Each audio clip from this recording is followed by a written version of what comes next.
Did you know that food systems are a key pillar of livelihoods and national GDPs across Africa? However, Africa's food systems are at the forefront of the global climate crisis. Climate change has already caused a reduction in agricultural productivity growth by 34% since the 1960s. Droughts have claimed the lives of more than 500,000 people and led to economic losses of more than $70 billion in the past 50 years. Building adaptive capacity and resilience to climate change is therefore a top policy priority.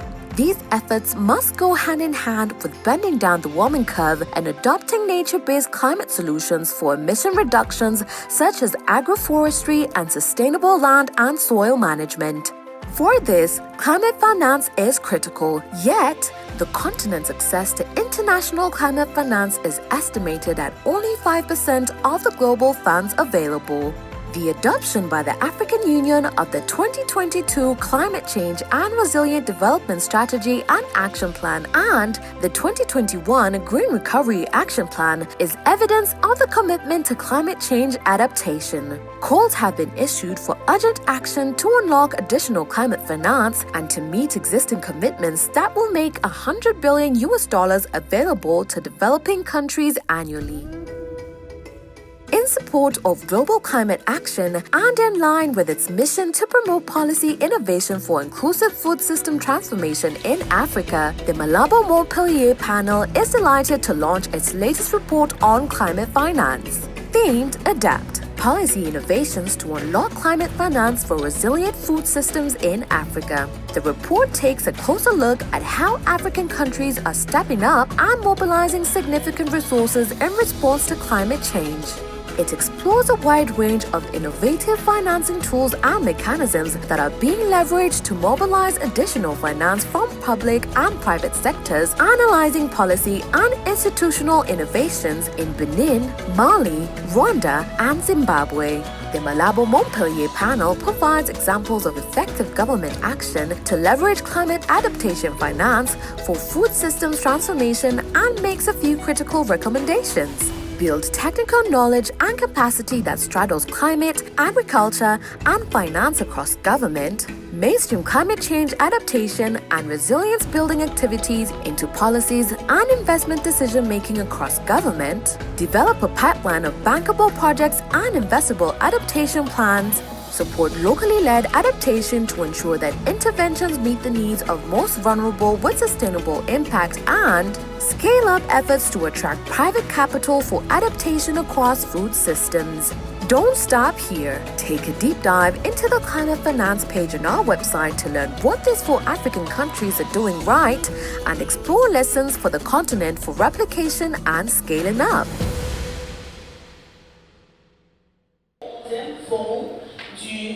Forum Malabo Montpellier. Distinguished guests, ladies and gentlemen, welcome to the 11th Malabo Montpellier Forum.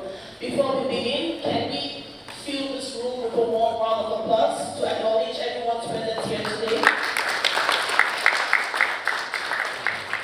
It's that time of the year again when we convene to discuss policy innovation and lessons across Africa for scaling up. So we are excited to be here today in partnership with the Centre de Suivi Écologique du Senegal to launch this 11th Malabo Montpellier Panel's report on climate finance. Please take the task on your desk. We are providing simultaneous interpretation for this event. L'interprétation simultanée est assurée pour cet événement si vous en avez besoin en anglais et en français. We are equally streaming on the Malabo Montpellier Panel's YouTube channel. Without further ado, I will now welcome our first speaker. He is the Executive Chairperson of Academia 2063 and co-chair of the Malabo Montpellier Panel. Please welcome Dr. Ousmane Badiane.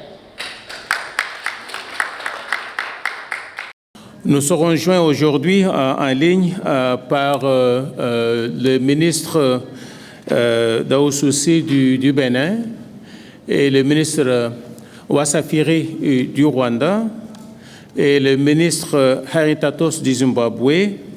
Et également, nous serons joints aujourd'hui par un représentant du Mali, M.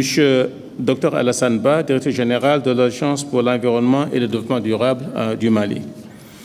Excellence, ce forum, c'est, je pense, notre 11e édition du Malabo Montpellier Panel. Le Malabo Montpellier Panel est un des 4 programmes de Academia 2063, dont la mission est de mobiliser l'expertise africaine pour fournir les données et les évidences analytiques qu'il faut pour assister nos décideurs et ainsi que les opérateurs dans le secteur privé comme les organisations de la société civile. Notre ambition, c'est d'avoir les capacités qu'on trouve au niveau mondial dans toutes les grandes institutions scientifiques, mais avec un focus sur la recherche de solutions aux problèmes de développement auxquels nos pays font face. Nous avons 4 grands programmes qui sont des programmes pérennes. Ce ne sont pas des projets, mais c'est des programmes à long terme. Le premier, c'est le système de connaissances et des données au niveau régional, un programme que nous avons créé en 2005 et qui appuie le programme du PDDA de l'Union africaine, avec des systèmes digitaux qui permettent de monitoriser, de suivre les performances des différents pays, y compris l'appui à la revue biennale de l'Union africaine que nous animons depuis la conception, l'appui au pays, mais également l'infrastructure digitale qui permet de gérer cette revue biennale. Nous avons un autre programme, un consortium de modélisation économique qui aujourd'hui regroupe plus de 200 experts africains sur trentaine de pays, avec lesquels on fait des formations avancées en termes de modélisation économique et tout ce qu'il faut pour bien maîtriser les dynamiques au niveau de nos pays. Nous avons un autre programme sur les big data et l'intelligence artificielle, un programme qui nous permet d'utiliser les données de télédétection. Et aujourd'hui, je pense qu'on est pionnier au niveau global, je dirais même pas en Afrique. Nous pouvons, en début de toute saison des pluies, sur 8 produits pour 47 pays, prédire exactement quelles seront les récoltes et les rendements. Nous pouvons aujourd'hui, ce qui est plus proche du ministère de l'Environnement, on a des données maintenant pour suivre les greenhouse emissions, les gaz à effet de serre au niveau pixel, 30 sur 30 mètres. Okay? Que ce soit méthane ou gaz carbonique ou bien oxyde nitrique. Également carbon sequestration au niveau du sol et même les nutriments au niveau de la fertilité des sols, on peut maintenant les suivre 30 sur 30 mètres par les données satellitaires et utiliser ces programmes de modélisation. Enfin, notre dernier grand programme, c'est le Malabo Montpellier Panel. Ce qu'on fait dans ce programme, c'est 18 experts internationaux, dont 80% sont des Africains. Nous nous sommes dit que les 2 dernières décennies ont été les décennies les plus dynamiques en termes de développement économique en Afrique.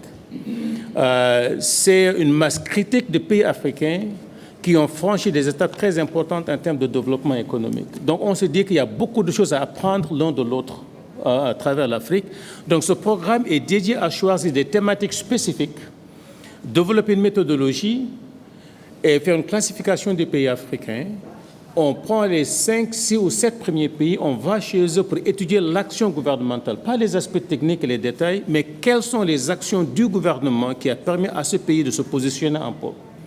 Donc tout ce qui est innovation institutionnelle, tout ce qui est innovation politique et tout ce qui est programmation, c'est ce que nous étudions et c'est la synthèse du rapport que j'avais aujourd'hui dans le domaine du financement du changement climatique. Donc, je vais m'en arrêter là pour vous remercier encore, Monsieur le ministre, pour votre présence et Excellence qui est ici avec nous. Et je vais passer la parole à son Excellence, ambassadeur Assia Ben Salawi, pour son intervention. Excellence, merci. Merci, Excellence. Good morning, Your Excellencies, Minister of Environment and Agriculture, Professor Von Braun, Dr. Badian, members of the Malabo Montpellier Panel, representative of the African Union, representative of development partner organizations, ladies and gentlemen. Thank you very much, Joachim and Osman, for offering me the pleasure to be participating in presence in Senegal, a country which is so close to my heart, in this 11th meeting of the Malabo Montpellier Forum, for which I serve as co-chair. I'm delighted to welcome you all. The topic of our meeting today, climate finance for building resilient food systems for Africa, could not be timelier. And it is of particular importance after the concluded COP27 and the Biodiversity Summit, which is starting this week. These past years have been indeed challenging for the world and for our continent in particular. COVID-19, coupled with severe floods and droughts, several locust invasions in several African countries, and the ongoing war in Ukraine are testing our systems and resilience to withstand shocks and prolonged stress. And it has indeed seriously affected our food systems. Producer prices are lower, inputs are much more expensive or not available. These challenges combined put at jeopardy decades of progress on economic development, not only in my country, but across the continent. They have as well set back progress on countries' abilities to deliver on the targets defined by the African Union Agenda 2063, and as well on the Sustainable Development Goals. We will hear in more detail today about the expected climate change impact on the continent and the outcome of COP27, what they mean for our continent as well, and the tools we have at hand to build resilient economies and food systems. Let me only briefly here share with you some key figures to highlight just the pressing matter. In most African countries, food systems, as you know, are the pillar of our regional livelihoods and national economies. As we all know, the agri-food sector alone employs about 2/3 of the continent's workforce and contributes to an average of 30 to 60% of the GDP of countries, with an additional 30% of export value. With low or non-existent and inappropriate adaptation measures, models predict that by 2100, climate change will lead to an equivalent around GDP loss in Africa of 10 to 20%. In the past 50 years, droughts have claimed the lives of more than 500,000 people and led to economic losses of more than $70 billion. And according to the estimate, GDP per capita is on average 13.6% lower than it would be if human-caused global damage did not occur since 1991. East Africa has suffered 4 consecutive failed rainy seasons, combined with worsening security in the region, population displacement, COVID-19 restrictions. The extended drought has pushed more than 58 million people into conditions of acute food insecurity. So extreme weather events are likely to cost the continent over $50 billion annually by 2050. To improve their preparedness, adapt to climate change, and build resilient food systems, African countries will require much more investment. Indeed, recognizing the imperatives and urgency of the needs, substantial allocations of funds have been done by national resources to this purpose. However, these resources are not sufficient. We need urgent commitment and action to plug the climate adaptation finance gap, currently estimated at $41.3 billion of US dollars annually for the continent. I was very pleased to see that the negotiations of COP27 concluded with the decision to set up a new fund, loss and damage, which is so urgently needed and which has been claimed by us for 30 years, and that food security for the first time in the history of UN COPs processes is mentioned in the final text. However, the progress is at least symbolic, because to be operational, it still needs the committee to define the criteria for the beneficiary countries, and still amounts of the contribution have both to be defined and concretely engaged. So we do hope that the first will be expanded to populations victims of extreme event, like what occurred in Pakistan with the devastating floods. And we do hope that the second will include innovative finance and especially grants and subsidies. We could deplore as well in this COP27, on another hand, that some technical solutions have been overridden without systemic reflection. We cannot stop here. We must build on the momentum and learn from those countries on our continent that have been able to successfully mobilize and tap into international finance, climate finance, to build stronger and more resilient food systems. This is why we are gathered here today in Dakar and online to hear about the experience of 4 African countries that are at the forefront of innovative actions and leadership at the institutional, policy, and programmatic levels, and on climate finance mobilization. Their experience offers a wealth of lessons for replication and scaling up and out across the continent. Before I hand over to our guest of honor, and thank you, Excellency, to be here with us, His Excellency Alioune Ndoye, Minister of Environment and Sustainable Development of our host country, Senegal, let me share a few remarks from my own country, Morocco.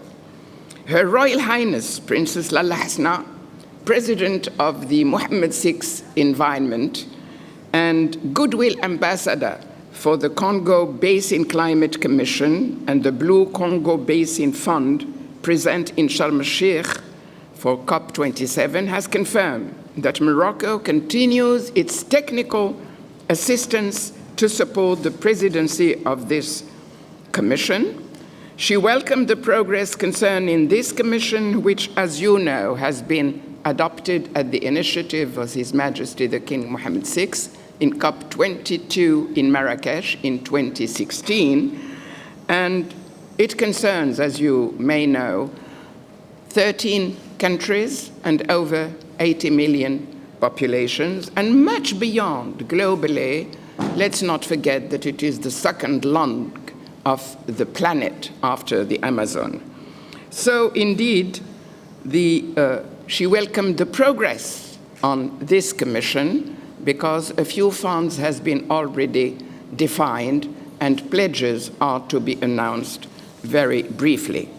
So just as Her Royal Highness reaffirmed Morocco's strong commitment to support the 3 African climate commissions launched by African leaders during COP22, again in Marrakesh, and underlined that Morocco is deploying its expertise in the fight against climate change through the Climate Change Competence Center. I'm delighted as well to close with the last point about Morocco, that it was ranked 7th in the recently published Climate Change Performance Index, and we ranked particularly high on climate policy, even if mitigation keeps to be the main focus for the moment. We will later hear from Mr. Abdelkrim Ariba. I hope he's around. I have not met him. Did he come? He will be joining. on other initiatives about Morocco. So I very much look forward to the deliberations today and to learning from our colleagues from across the continent and representing a variety of stakeholders. I wish us all a fruitful dialogue and exchange at this forum. Thank you very much for your patience, and Excellency, it's up to you now if you want to take the floor. Mesdames et Messieurs les membres du panel, Malabo Montpellier, Monsieur le secrétaire Mesdames et Messieurs les représentants des partenaires au développement, président du panel Malabo Montpellier, Monsieur le secrétaire exécutif, Académia 2603 et co-président du panel Malabo Montpellier, Excellence, c'est pour moi en vous remerciant pour ces plaisir d'être parmi vous mots ce matin. d'introduction. Distingués invités, c'est pour moi un Pour cette 11e plaisir réunion d'être parmi du vous ce forum matin. Malabo Montpellier, dont le thème est mobilisation Cette de l'action 11e réunion du forum climatique pour la Malabo Montpellier, dont le thème est mobilisation de l'action climatique pour la transformation des systèmes alimentaires en Afrique. Fait le déplacement à Dakar.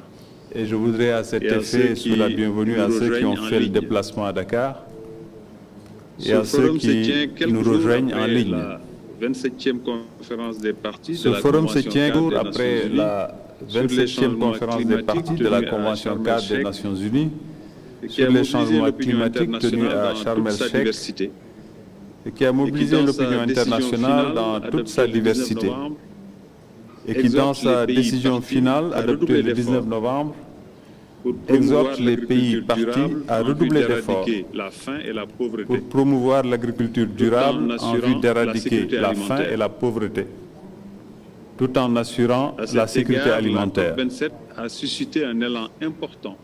À cet égard, la COP27 a suscité un élan important pour l'adaptation et mis l'accent sur la vulnérabilité particulière de nos systèmes alimentaires.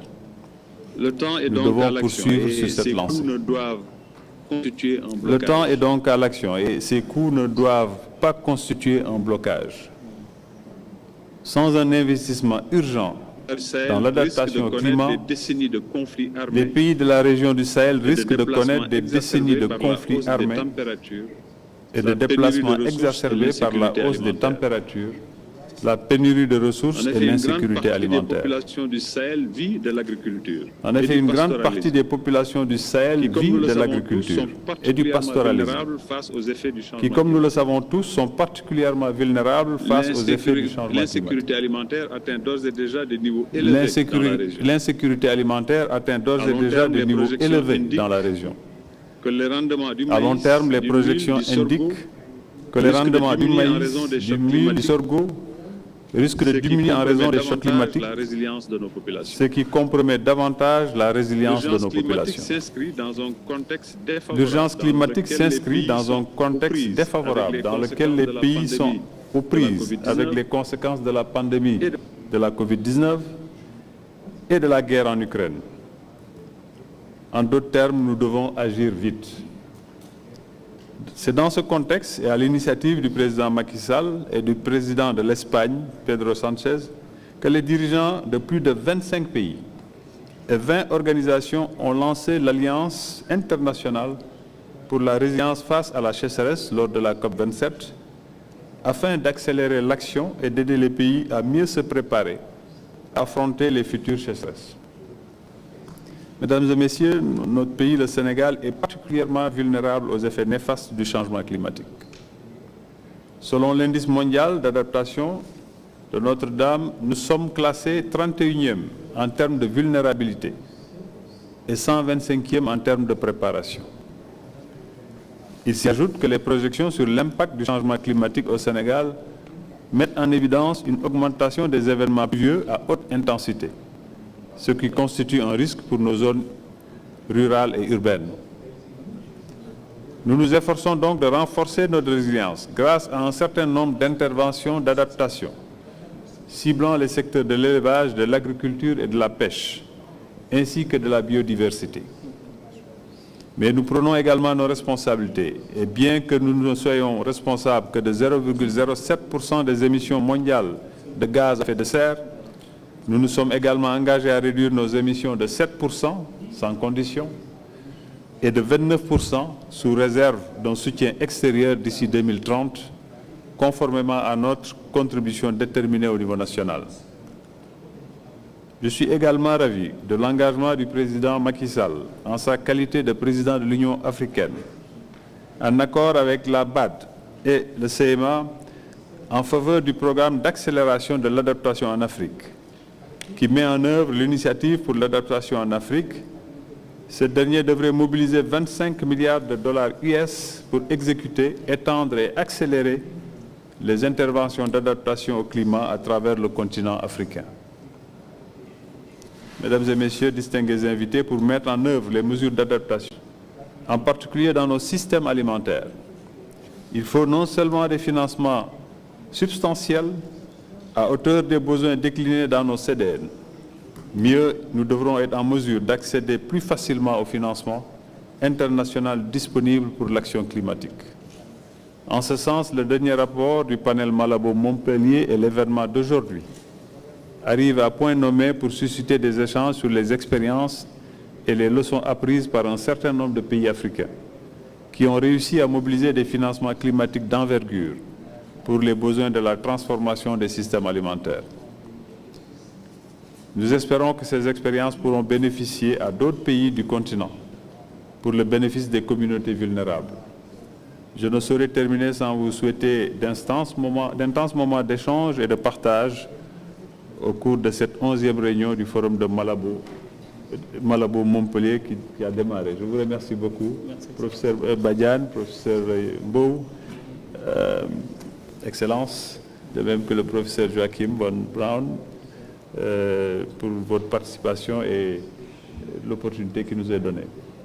Logiquement, mon collègue de l'agriculture, comme vous dites, va vous rejoindre à la clôture. Merci beaucoup à nos invités d'honneur pour ce mot d'ouverture. Alors, ce rapport du panel Malabo Montpellier sur le financement climatique étudie le cas des 4 pays africains, le Bénin, le Mali, le Rwanda et le Zimbabwe. Pour nous en dire plus, je vais maintenant inviter 2 membres de ce panel prestigieux. So you got it right. We are now moving on to discuss the report in detail. And to do this, we have 2 of our panel members here. Dr. Debisi Araba, who is a member of the Malabo Montpellier Panel and visiting researcher at Imperial College London, and Dr. Dorothy Okello, who is of the Faculty of Engineering at the University of Makerere and equally member of the Malabo Montpellier Panel. We will begin with Dr. Araba. Over to you, sir. Thank you very much, Dr. Butaki. I stand on existing protocols. I welcome everyone in the room and joining us online. We thank you for joining us for the presentation of our 11th Malabo Montpellier Forum. I will walk us through the rationale behind and the justification for the publication of this report, and my colleague Professor Okello will then speak specifically about the 4 case studies and the country case studies. Next slide, please. Next. Okay.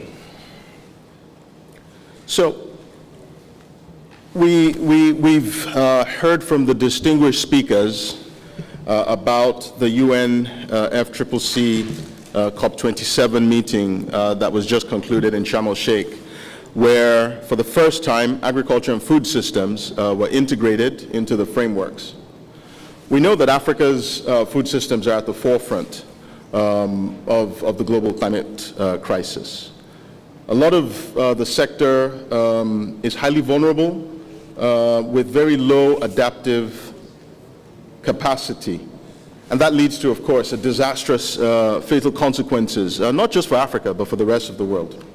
Extreme weather events and slow onset changes are causing a reduction in agriculture yields and productivity, but also the nutritional content of food. As we see higher concentrations of carbon in the atmosphere is leading to less capacity for crops to absorb nutrients from the soil. Now, this reduction in agriculture and ARC Limited then works as the commercial arm of the Africa Risk capacity to ensure that this happens across the continent, both at the sovereign level and the sub-sovereign levels. Next slide, please. Now, globally, we have quite a few frameworks, institutions, again, and initiatives around climate financing. I'll speak on two of them. The first is the Adaptation for Smallholder Agriculture Program of the International Fund for Agriculture Development, IFAD, a UN agency that has now been upgraded to Enhanced Adaptation for Smallholder Agriculture Program called ASAP+. It's a climate financing mechanism envisioned to be the largest fund dedicated to channeling climate finance to small-scale producers. It targets raising or mobilizing $500 million to benefit 10 million people by creating additional impact to help leverage existing climate finance, increasing the resilience of small-scale producers, reducing climate change threats, helping to mitigate and sequester carbon, and increase the resilience of vulnerable communities. Of course, Your Excellency, we also acknowledge Senegal's leading role in being one of the first accredited institutions within the Adaptation Fund. So there is a lot of innovation that we have included in our report to show the innovative capacities of national institutions and examples for other countries to learn as we scale up mechanisms to increase the flow of climate financing across the continent of Africa. The next slide, please. In creating this enabling environment to unlock finance for adaptation, we are sensitive to the fact that governments cannot fund climate financing on their own. And not just that, the financing that comes at the national level, I was going to say sovereign level, at the national level, doesn't necessarily trickle down efficiently to individual beneficiaries. And so there's a two-tiered system or a two-tiered approach that we think needs to be adopted here. On the one hand, we need to better coordinate at the national level access to the different sources of climate financing through respective mechanisms in countries, but also within countries, figuring out how the financing is percolated down to individual beneficiaries. Next slide, please. And this is important because ultimately, the final beneficiaries are the mark of success. It's not about how much a country accesses or how much financing a country accesses at the national level. It's how well and how efficiently we improve we improve resilience at the individual level, not just at the national level. The next slide, please. We have quite a few lessons from the report, and we invite everyone who is attending to access the information. The resources are available online for free. It is important for us to critique, aggregate, and disseminate information based on evidence. We need data, and digital solutions. It is important that we leverage these technologies to scale up access to finance, both beginning, I would say, at the individual level, but also aggregated at the national level. We need more financing targeted at research to improve our knowledge of what is going on within countries, between countries, at the individual level, household level, landscape level, national level. Of course, we need constant monitoring and evaluation, because this is not a silver bullet situation. We are going to have to revise our strategies as new knowledge and new information, new insights continue to come out. And we welcome the efforts of national governments to ensure that Africa has a fighting chance to build resilience to climate change. This is an evolving scenario, evolving target. No one could have predicted, Your Excellency, the COVID crisis. No one could have predicted the conflict between Russia and Ukraine, but we still have to deal with these things. And not just that, national governments have limited budgets. You don't have a money tree to keep printing money to address all challenges. And so we need the public sector, private sector, international financial institutions to collaborate. And so we are looking towards national governments for leadership in preferred solutions. And so the 4 case studies that we will present now show ideas on how national governments are taking leadership on the innovation, the ideas, the strategies to improve the climate finance mechanisms. I will now hand over to my colleague, Professor Okello, to take us through. Okay. Thank you, Dr. Debisi, for your part of the presentation that gives a good segue into sharing the experiences from the 4 countries. But before I start, allow me to also greet everyone. Good morning and welcome all of you. So the methodology that we used combines 3 indicators, and one borrows from the OECD's Development Assistance Committee, External Development Finance Statistics, that takes into account a number of factors, including the geography, the real markers on biodiversity, climate change mitigation and desertification, and specifically looking at also the range of adaptation funds received within the period 2010-2015 and also between 2016, 2020 to 25. Also looking into the indicators from the Notre Dame Global Index on the Global Adaptation Initiative that looks at current vulnerability to climate disruptions with an emphasis on sectors such as food, water, health, ecosystems, the human habitat and infrastructure, really looking at what are the vulnerability indicators for 2020. Next slide, please. And in terms of selection then for the countries, the issue was looking at what are the country credit ratings, and here there were 2 dimensions that, okay, thank you, all right, thank you. 2 dimensions, really the governance and credit rating that takes into account the political stability and lack of conflicts, lack of corruption, rule of law, regulatory quality, each of these. And so the 4 countries that we looked at were to provide an in-depth review of the policy and institutional frameworks and innovations, as well as the interventions that is driving progress in each of these countries.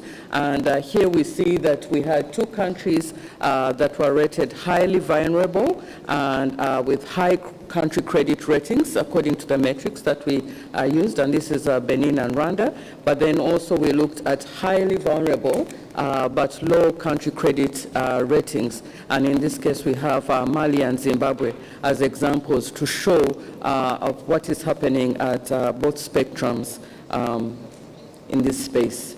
So starting off with Benin, in summary, Benin's approach has been one towards capacity building and a bottom-up approach. So they have launched a number of initiatives. For example, the National Fund for Environment and Climate Change that was established in 2013 and capitalized using eco-taxes. So it's accredited with the Green Climate Fund, with the Adaptation Fund, which also represents an opportunity for it to mobilize climate finance. In addition, since 2015, this national fund has actually disbursed up to $1.7 million to climate change adaptation and mitigation projects through various calls for proposals.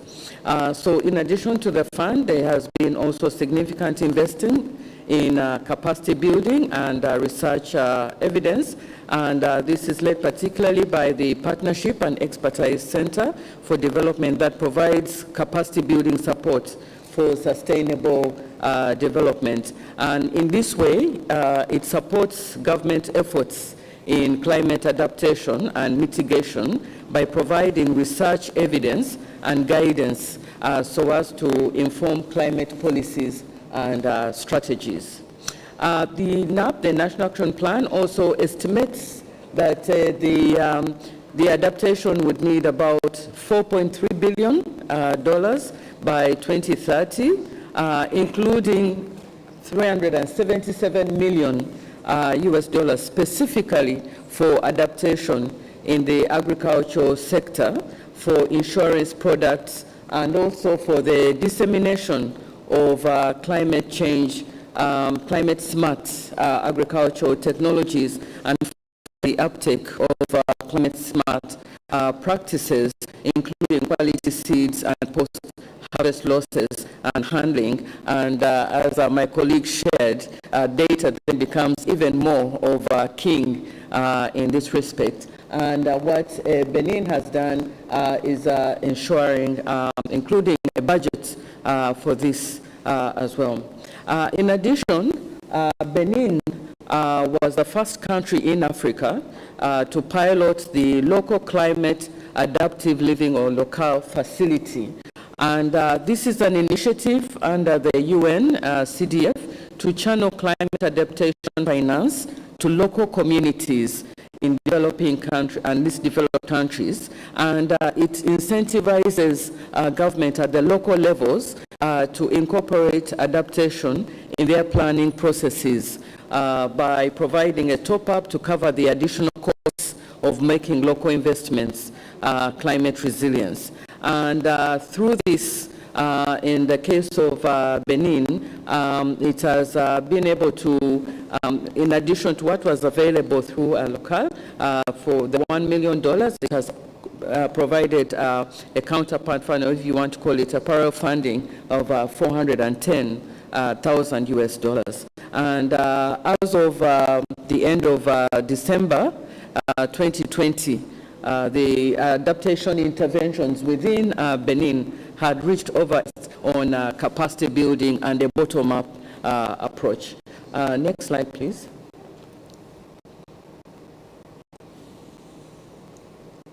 Okay. So next we look at the case of Mali, which has taken a different approach to this. So in the case of Mali, what they've done is centralized the ports and sources of finance for adaptation. And Mali had already experienced an increase in the frequency and intensity of both floods and droughts. And so it's one of the most vulnerable countries thereof on the continent. And combined with challenging political environment, this does then create additional pressures. However, in spite of that, Mali is actually doing reasonably well in mobilizing finance, and it has received commitments of nearly $555 million US in bilateral, multilateral, and private sector funds for adaptation between 2011 and 2020. So Mali took the position of a centralized approach, as I've mentioned, and since 2019, a dedicated climate budget was created, and it's part of the Mali's strategic framework for economic recovery and sustainable development. The Mali Climate Fund provides a centralized port for channeling finance, and it was established in partnership with UNDP and financed by annual contributions from Sweden and Norway.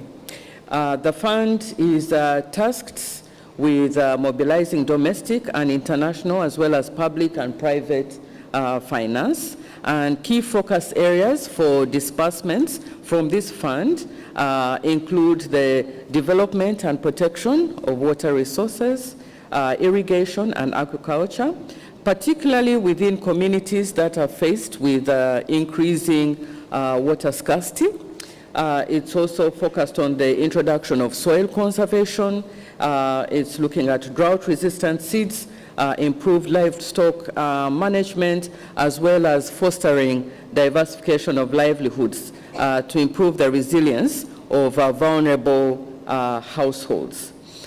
In addition, we have in Mali the Mali Climate Change Adaptation Activity, and this is a $12.6 million US dollars project that is to create community-based systems to respond to climate change.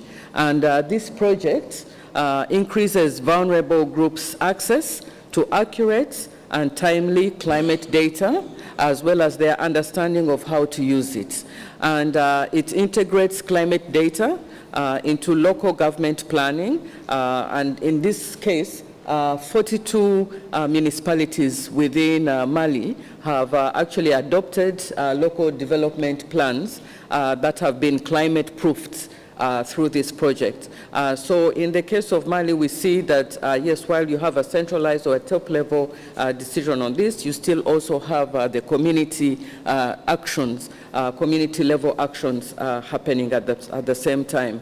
And with Mali's recent political history, as well as the extensive work being done by development partners, there is actually significant opportunity for cross-learning between disaster management, post-conflict recovery, and resilience in Mali as a country.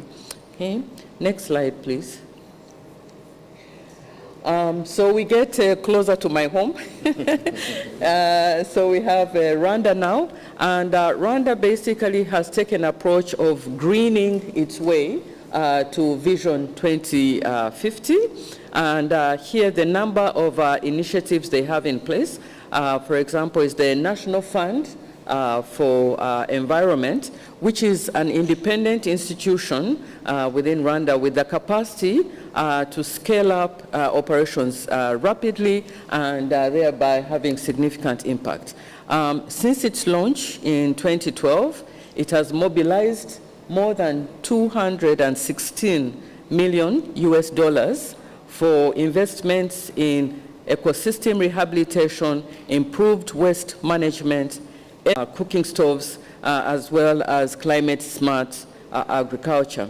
So the fund is currently undergoing a refresh, which will see it deploy a new resource mobilization strategy, in which the strategy shifts focus from a purely demand-led approach to one that combines both demand and supply interests, which means that it will be also able to mobilize even more money for environmental and climate initiatives. The new strategy for the National Fund also requires that 30% of the total funds will target innovative private sector investments, while 15% will target civil society groups working with vulnerable communities, thereby leveraging the funds with more from the private sector and the donors, and again providing another example of how you have your national initiatives, but also working all the way down to the local communities. In addition, Rwanda has the Development Bank of Rwanda, which is also being deployed for climate finance, and it uses its experience in development finance to provide long-term financing from patient capital, from the international finance institutions and private financing entities. Currently, the Development Bank is designing a green bond in partnership with the UN Development Program, Rwanda Finance Limited, and financial centers for sustainability in order to secure more private sector funding. In addition to leveraging international finance, Rwanda is also investing in optimizing the use of national resources to deliver climate benefits too. And through this, mainstreaming by REMA is a key method doing this. And indeed, in 2020, REMA launched a groundbreaking project to strengthen the technical and institutional capacities of government, private sector, as well as the communities to plan, fund, implement, and monitor climate change adaptation initiatives.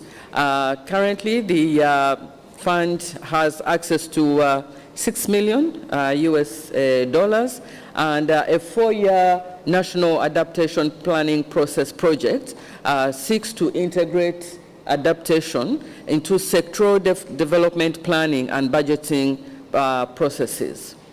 It must be said, though, that in addition, one of the key factors in attracting foreign finance flows is robust fiduciary management.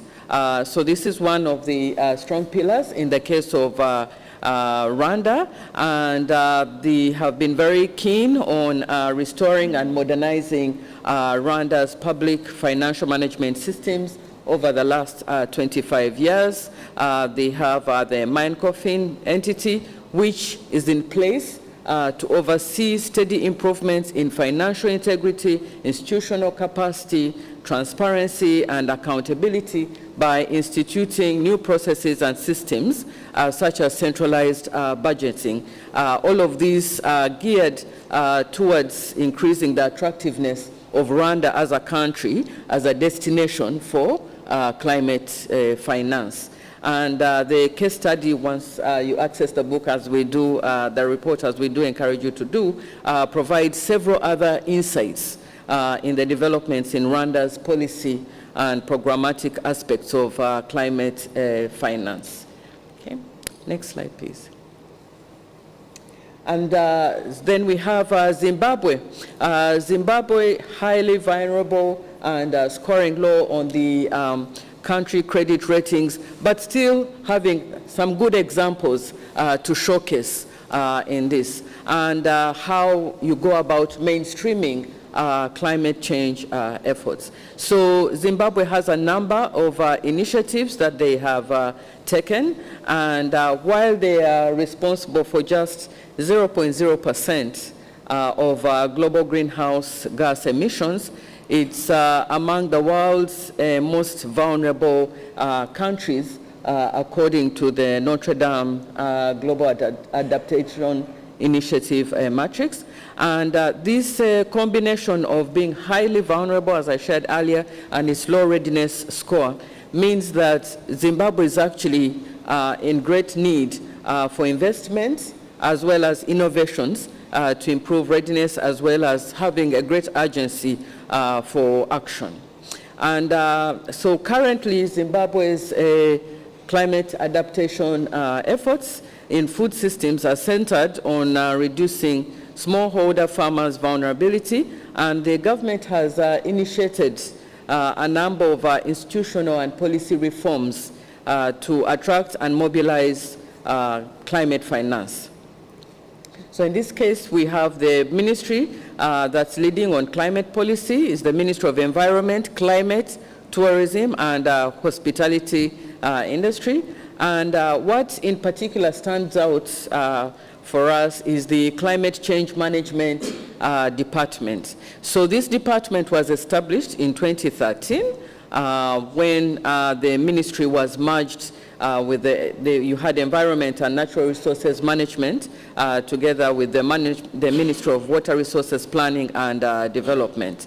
So as climate change is a cross-cutting issue, this department for climate change management is responsible for coordinating the mainstreaming of climate change across sectors and sub-national administration for a focused address of this challenge by Zimbabwe.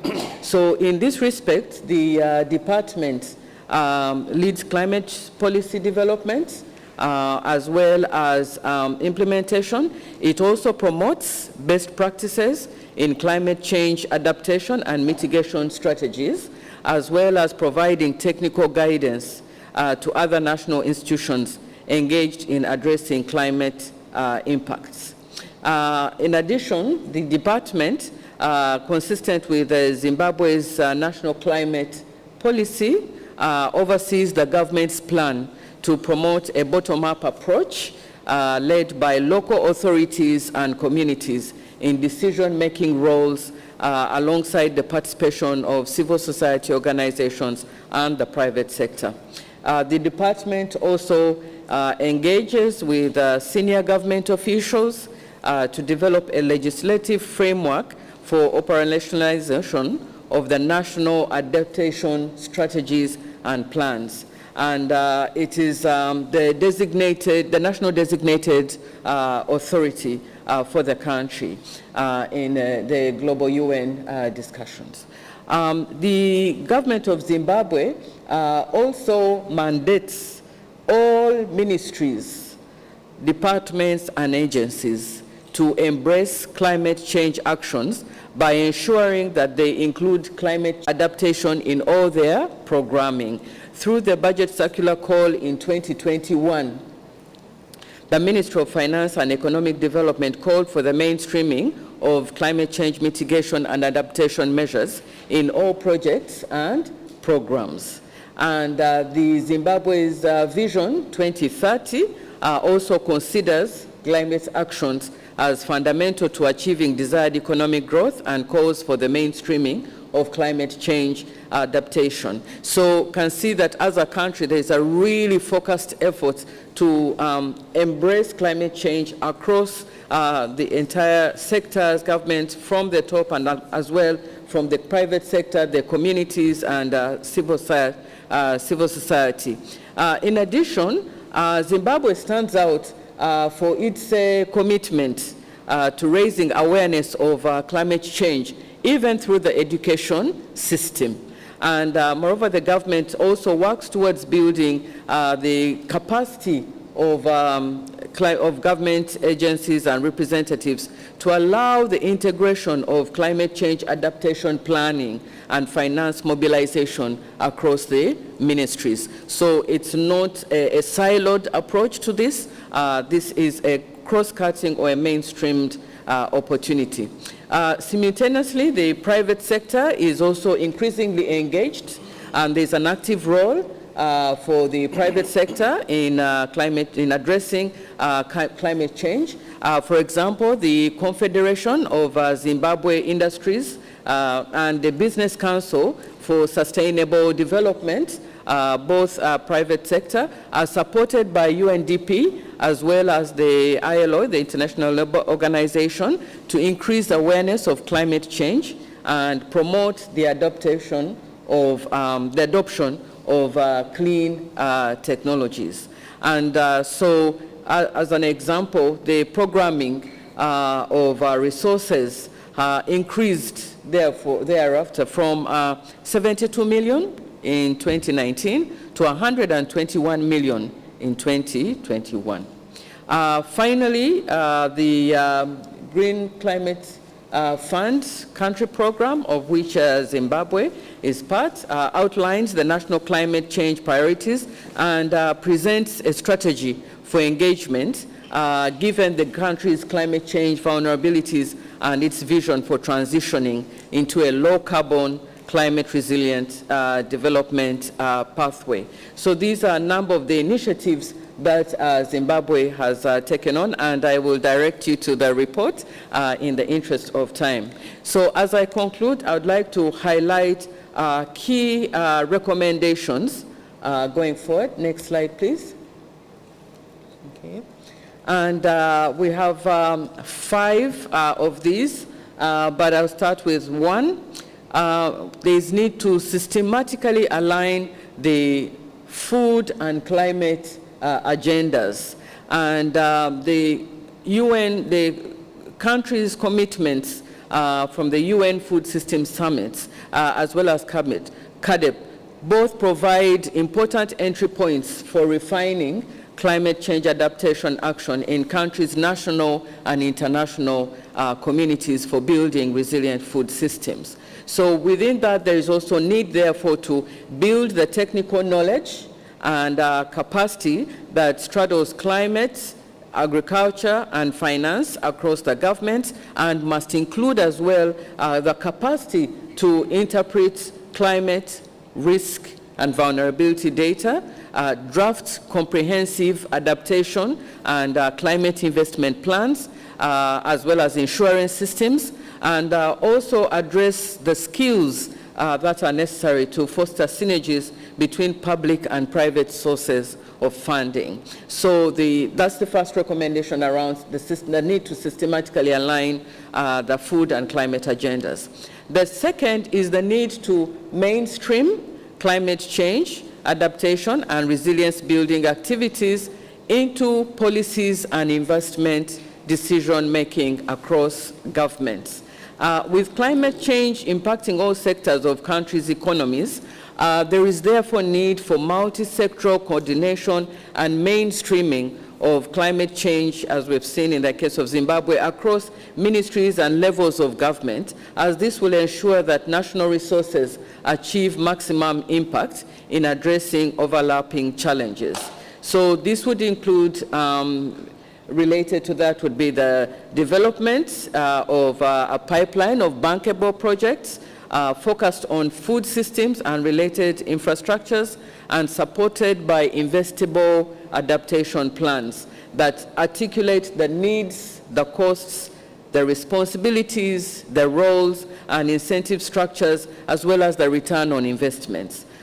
Second part to that would be the need to support locally led adaptation efforts to ensure that resilience building initiatives are able to meet the needs of the most vulnerable and have sustainable impact, and they also draw on the knowledge, experience, and needs of the local communities. They are bottom-up, and a devolved approach to decision-making can help governments and funders pinpoint the most impactful and urgently needed adaptation interventions.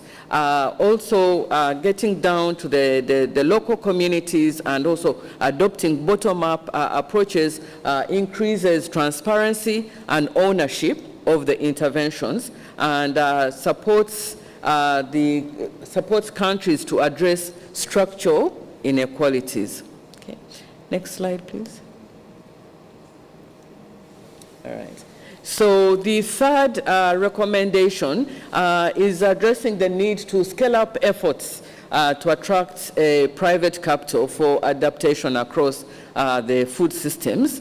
And in this, we are recommending the need to build on existing efforts to tap international and deepen local capital markets, improve the business climate, develop robust public financial management systems. Indeed, there is a substantial opportunity to stimulate greater blended finance, unlocking the flow of commercial capital towards adaptation in Africa's food systems. The food systems are particularly conducive to blended finance solutions because they are exposed to considerable fluxes in production, in markets, and as well as the enabling environment. And also because investors will often perceive risks to be greater than they actually are. And so the need for us to have a scale up, therefore, in efforts for attracting private capital. Fourth is the need to design reliable tracking mechanisms and simple digital tools that capitalize on the data that Dr. Debesi mentioned to record climate finance flows at the national level. The poor quality and quantity of data on climate finance flows is a global concern. However, in this regard, therefore, African governments can play a leading role in resolving this issue. Recording and reporting through a central depository on climate funds received can be a powerful tool to hold developed countries to account. The fifth recommendation that we make in terms of our action agenda is to streamline, coordinate, and rationalize policies at donor institutions so as to unlock opportunities for recipient countries to access more and better finance. This can be facilitated by the creation of a central repository that provides information on sources as well as availability of climate finance. And donor institutions can also draw upon the experience of other multilateral partnerships such as the Global Alliance for Vaccines and Immunizations, Gavi, which is designed to provide greater flexibility based on the recipient country context, and it builds on existing national structures rather than requiring new platforms for each funder. So with that, I'd like to invite you all, last slide, please. Yes. Yeah, so I've tried to go really quickly, sharing with you from our 4 case studies, the 4 countries, and the recommendations that we draw out from each of these. And last is really to encourage you to, I wanted to encourage you to look at the various reports that have come through from the panel, because these also help complement the recommendations that we propose in terms of addressing climate finance. Thank you all for your attention.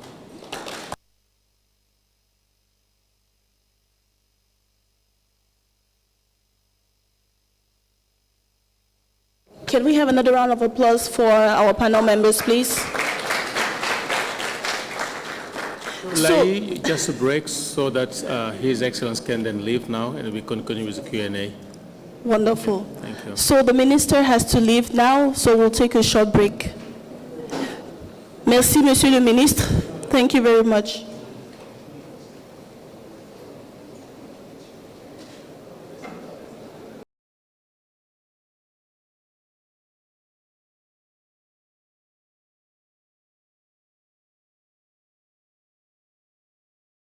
The Kigali Amendment to the Montreal Protocol that commits signatories of the protocol to use low carbon and clean technologies that does not reduce hydrofluorocarbon that is polluting our ozone. So in Rwanda, the institutional coordination, as you rightly mentioned, moderator, we found that it was very hard to approach the resource mobilization in silos, meaning having different ministries, having different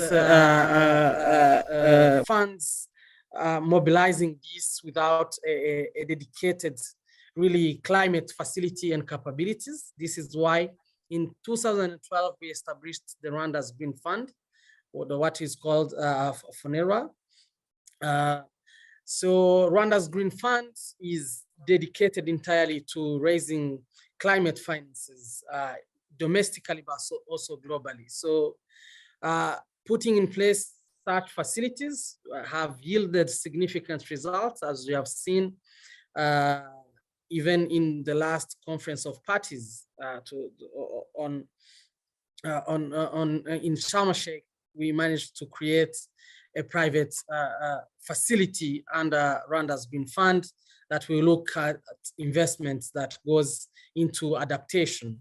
And especially we believe that farmers in Rwanda will be able to benefit from that. We managed to raise 104 million through commitments, but FONERA previously have mobilized more than $250 million. So, but having a fund itself is not really enough. You need also to create a legal framework that makes sure that domestic resources, this include fees, levies, and revenues that come from environmental protection are deposited into such a facility to make sure that it supports different climate initiatives. You need also to build a national framework that streamline every effort to increase readiness of the institution to be able to access global climate finance. This is an example around making sure that you talk to different partners and you enhance direct access to global climate entities. When you look at the landscape that we have, especially in the global south, we are still underfunded with regards to the level of impact and to the climate shock. Therefore, there is a need to have a direct access. We are definitely working with the Green Climate Fund, and thank you for all that supported our motion to have this particular meeting happening in Africa, happening in Rwanda. We expect to have different accredited entities in July 2023 during the board meeting of the Green Climate Fund. But GCF is one of the entity. We have also the Adaptation Fund, the Climate Investment Fund. These are all good opportunities. So ensuring that access is very key. Thank you. Thank you so much, Patrick, for this really insightful comments on how Rwanda is dealing with green finance through the FONERWA and the targeting of sectors in energy, agriculture, storage, and how you strategy, which has been really, really outstanding. Thank you so much.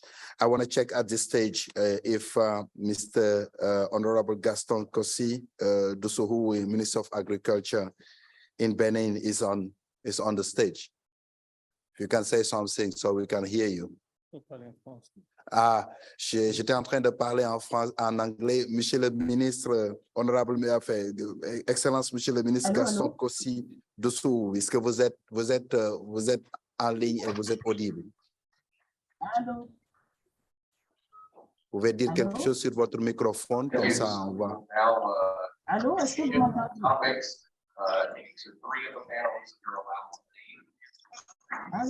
The fourth is not. Allô? And we can advance the English slides. Je vais demander aux participants en ligne s'ils peuvent mettre leur microphone en mute. Et si Monsieur le ministre peut parler beaucoup plus proche de son microphone, on l'entend à peine. Et donc, on reviendra à vous, Monsieur le ministre, tout à l'heure. Donc, pour saisir vos idées sur cette question qui nous unit aujourd'hui. Et donc, en attendant, je vais essayer de connecter.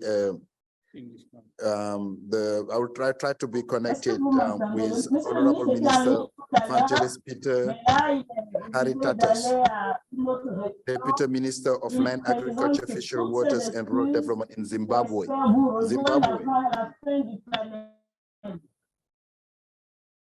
Good afternoon. Zimbabwe. Good afternoon to you. Good afternoon. How are you, sir? We are very well in Zimbabwe. How is Senegal? So we'll try to raise your voice on our side, but if you can get closer to your microphone, it will be much better for the hearing. Do you hear us loud and clear? Loud and clear. Excellent. So I think we can go with this level of voice. Thank you so much, Honorable Minister. This morning, your country has been presented in the report with a lot of important data, evidence, and information that the government. 6 regional centers. So there are 5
Okay.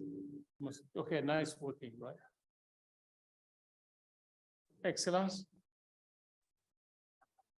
My apologies, I could not hear anything you said. I'm sure it was very important. Now we can hear you. We was just wanting to have your view on what has been shown in the report from this side. I just summarize it. So the floor is yours.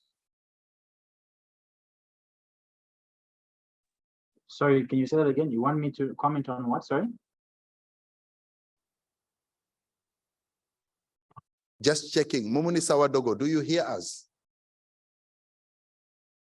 Yes, I'm hearing you. Sawadogo. I'm hearing you. And we can hear you well. So it's not a communication problem from our side. Honorable Minister, if you can get closer to your microphone, we want to hear your view about the facts and evidence of the report regarding Zimbabwe, and particularly the capacity building, awareness, and education aspects. My sincere apologies. I do not have today's report anywhere near me. I can definitely comment in general, but I'm sure you want something specific. I do not exactly. No, we want general comments and your view on how Zimbabwe has done climate change awareness, education, and outreach. Understood. Thank you. Yeah, I will comment generally. There's no problem with that. Just to recognize your excellencies here present and fellow panelists and ladies and gentlemen, in Zimbabwe, we recognize what we call the triple C's as a threat to our country, and that is conflict, COVID-19, and the worst of the three is obviously climate change. Climate change-induced shocks such as droughts, floods, prolonged dry spells have severely affected our agricultural production in Zimbabwe, and in so doing also affected our productivity. So agriculture, as you know, is the backbone of the Zimbabwean economy. It's the backbone of many African economies. And our country's development is certainly anchored on this sector. So in order to raise climate change awareness, our government, through key ministries, such as the Ministry of Environment, our ministry, the Ministry of Lands, Agriculture, Fisheries, Water, and Rural Development, as well as the Ministry of Higher and Tertiary Education, Innovation, Science, and Technology, have rolled out an education training as well as awareness campaigns to educate and develop capacity within our farmers with necessary knowledge, attitudes, as skills to enable them to adopt to climate change and innovations, so as to build resilience and reduce the damage of unsustainable agricultural practices on the environment. Educating the nation on climate change was certainly an important step taken by the government as the climate change agenda was mainstreamed in education curriculums across Zimbabwe's tertiary institutions. I'd like to say, furthermore, the government of Zimbabwe launched the Education 5.0, which is a curriculum centered on a problem solving and value creation. My ministry has also made great strides in training as well as education of extension workers and smallholder farmers to adopt climate smart agricultural practices and climate smart technologies at large. This was done firstly through the capacitation of extension workers with the state-of-the-art technologies such as tablets and pH soil sampling equipment to improve the effectiveness as well as the service delivery. Secondly, we have over 6,000 extension workers under my ministry, and we have trained a whopping 2.7 million smallholder farmers on our Fumvudza and Twasa program, which is what we call it, anchored on climate smart agricultural practices such as agriculture, conservation agriculture rather. This concept has been proven successful in preserving the environment through minimal soil disturbance and ensuring that our farmers produce good yields. So we have touched on production, we've also touched on productivity, and most importantly, since farming is a business, we've touched on the profitability of our farmers. I thank you. Thank you so much, Honorable. I think you say more than what we could see in the report in the way you are deploying climate smart technology, service delivery, but the training of trainers and how you reach out to farmers to adopt climate smart options. This is absolutely important aspect that many countries would love to know more about. And we are very pleased that you shared this experience with us. We will eventually come back to you as we continue to to our list of panelists. Thank you so much for your time, Honorable, and we will be back to you before the end of this session for takeaway message from your side. Thank you so much. So at this stage, I want to test. Je vais essayer encore de retourner au Bénin pour voir si honorable, enfin, on ne dit pas honorable ministre en français, on dit Excellence Monsieur le ministre Gaston Kossi Dossouhoui, ministre de l'Agriculture, de l'Élevage et des Pêches. Pouvez nous entendre, Monsieur le ministre? Allô, Monsieur le ministre de l'Agriculture du Bénin? Je demande à la régie d'envoyer un message au cabinet du ministre pour dire qu'on a des problèmes pour définitivement l'entendre ou être en connexion avec lui. De toute façon, notre écran ici est parti, mais moi, je continue à voir que le Zoom est en cours avec plus de 50 participants sur la liste. Donc, on va essayer d'aller dans un autre pays. Cette fois-ci, c'est pas Blaise qui viendra au nom du Rwanda, mais Brenda Umutoni, Green Finance Director of Rwanda. Are you here? Yes, I'm here, sir. Brenda, thank you so much for stepping in for Blaise Pascal Gassabira. And we are very pleased, as you can hear from your citizen fellow from the ministry, that Rwanda has been really taking the flagship a bit too high in terms of accessing funding and organizing the institutions. So through the enactment of the 2021 Investment Code, which provide ample incentives to private sector, Rwanda has demonstrated its commitment to private sector, and it has been reiterated by the President, Excellency Kagame, and during COP27. So as a leading development bank in Rwanda, you go through different facilities, renewable energy facility, export growth facilities, etc. And this has proven experience of rich beneficiaries, household working with SACCO, bank and microfinance institution, private sectors, etc. So could you tell us, Mrs. Brenda, a bit more about what BRD has done to get ready in managing green finance and de-risk the food and agriculture sector into smart, resilient, and private and productive sector? The floor is yours. Thank you so much. All protocol observed, good afternoon. So I'm going to answer that in two aspects. One, how has BRD been able to manage green finance? First and foremost, based on BRD's track record, we have great experience in managing specific funds with our different development partners, be the government of Rwanda, be other funders and lenders. So this has enabled the BRD team to strengthen the institutional and human capacity expertise in managing green finance. Also, two, we've embedded green finance in our strategy. So our strategy is focused on accelerating green finance and agriculture lending by leveraging on the institutional specialized sector knowledge. I think this has really equipped us in managing green financing. So also as BRD, we have positioned ourselves as capital providers and we leverage on our ability to do crowdfunding, and we mainly act as the arm for executing private sector investment for the government of Rwanda.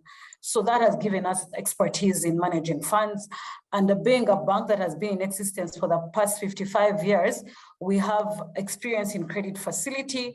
So when it comes to investment in private sector projects, we are well equipped. When it comes to section 2 of the question, which is de-risking food and agriculture sector into smart, resilient, and productive sectors, one, we focus on greening the agriculture sector to adopt climate-friendly and climate-friendly technologies. We've put in place instruments like Rema Invest, which support one, adoption of technologies that are energy efficient, sustainable waste management, biomass conversion, all these smart livestock, IREME is what we launched at COP. I would say, just to give you a backdrop, it's the facility His Excellency launched at COP27, which is mainly focused on climate sector investments. And one of the main sectors it's going to focus on is the agriculture sector, smart agriculture. And that's where we're going to support either smart irrigation, smart livestock, biomass conversion, sustainable waste management. Also, another aspect IREME is going to de-risk the private sector is it has a guarantee aspect to it. So we will provide portfolio guarantees for the agriculture sector to businesses that will go to private financial institutions to access financing. As you know, most private financial institutions, big commercial banks or MFIs, are a bit hesitant to lending to the agriculture sector because of the inadequate collateral coverage issue. So we're going to provide guarantees under that window to those commercial banks and MFIs and SACCOs so that they are able and comfortable to lend to the agriculture sector. Also, as you're aware, we have the commercialization and de-risking for agriculture transformation project, CDAT, which has been funded by the World Bank, and is going to focus on one, ensuring that the farmers and smallholder farmers and agribusinesses and the value chain of agriculture is supported. It's a $300 million project that is going to scale financing in the agriculture sector. So we hope by putting out and establishing these different financing instruments, the economy in Rwanda is going to be very open to financing businesses in the agriculture sector. And it will also provide adequate financing for agribusinesses and farmers to start investing in climate resilient agriculture. Before you go, Brenda, this is really, really cool, all those instruments you put in place. But can you quickly take us through the way you work with FONERWA and then other private entities in Rwanda? How do you connect with other institutions? Okay, so when it comes to like the Ministry of Agriculture, let's say, before we establish the structure of the funds we have, we do stakeholder engagement. Stakeholder engagement with partners like Minagri, which is the Ministry of Agriculture, of course, FONERWA, which is the Rwanda Green Fund, to ensure that we are aligned on the different aspects of our strategy, especially when it comes to green financing in the different sectors. Two, we rely on market assessments from the Ministry of Agriculture because it has on-ground knowledge, I would say, of the financing needs in the agriculture sector, especially those for smallholder farmers. So we work hand in hand with them. And then three, based on FONERWA's experience, obviously, in mobilizing climate financing over the years it has been in existence, we launched IREME Invest in partnership with FONERWA. So, and FONERWA under IREME Invest will handle the project preparation facility aspect, which is going to provide technical assistance to private businesses, agribusinesses, smallholder farmers and cooperatives on how they want to be climate resilient, how they can access funding from the commercial banks or directly from the Development Bank of Rwanda. And we shall manage the credit facility aspect of it. So before we roll out any project or any funds we are managing, we involve the different stakeholders and they each play a part in whatever we're going to roll out in the market in Rwanda. Wonderful. I think you would be a clear example in the near future about how to do the greening of our banking system and make it fit for purpose for the new leverage points in terms of mobilizing green finance to support the value chain through different instruments in agriculture, waste management, and other aspects that you're supporting in Rwanda. Congratulations for all this great work. I shall come back to you also for takeaway messages. For the time being, we want to move to Mali. Mali has been, pitched in the report as, a growing place for climate finance. I want to check beforehand. Je vais vérifier d'abord si M. Alassane Ba, directeur général de l'Agence pour l'environnement et le développement durable du Mali, est avec nous. Alassane, Dr Alassane Ba, vous entendez? Oui, je vous reçois. Très bien, merci beaucoup, chers collègues. Dr Alassane, pour votre présence. Je disais en anglais tout à l'heure que le rapport a montré des points significatifs que le Mali est en train de faire pour la mobilisation des fonds verts, des fonds climatiques. Le Mali a beaucoup misé sur la décentralisation et la gouvernance participative et surtout le renforcement de la résilience à travers les pratiques agricoles intelligentes. Je voudrais poser dans un premier temps la question suivante. Quel a été le maillon fondamental dans la capacité du Mali à mobiliser les finances pour l'agriculture? Je vous donne la parole. OK, merci et bonjour à toutes et à tous. Le Mali, à travers l'Agence de l'environnement et du développement durable, est très heureux de prendre part à cette thématique, à cette table ronde qui occupe une place importante pour nous, les pays africains, surtout les pays les moins avancés. Et moi, c'est Alassane Ba, le directeur général de l'Agence de l'environnement et du développement durable. Alors, pour parler effectivement de cette thématique, vous avez bien voulu nous poser à peu près 3 questions essentielles. Le maillon fondamental dans la capacité du Mali à mobiliser les ressources financières dans le domaine de l'agriculture.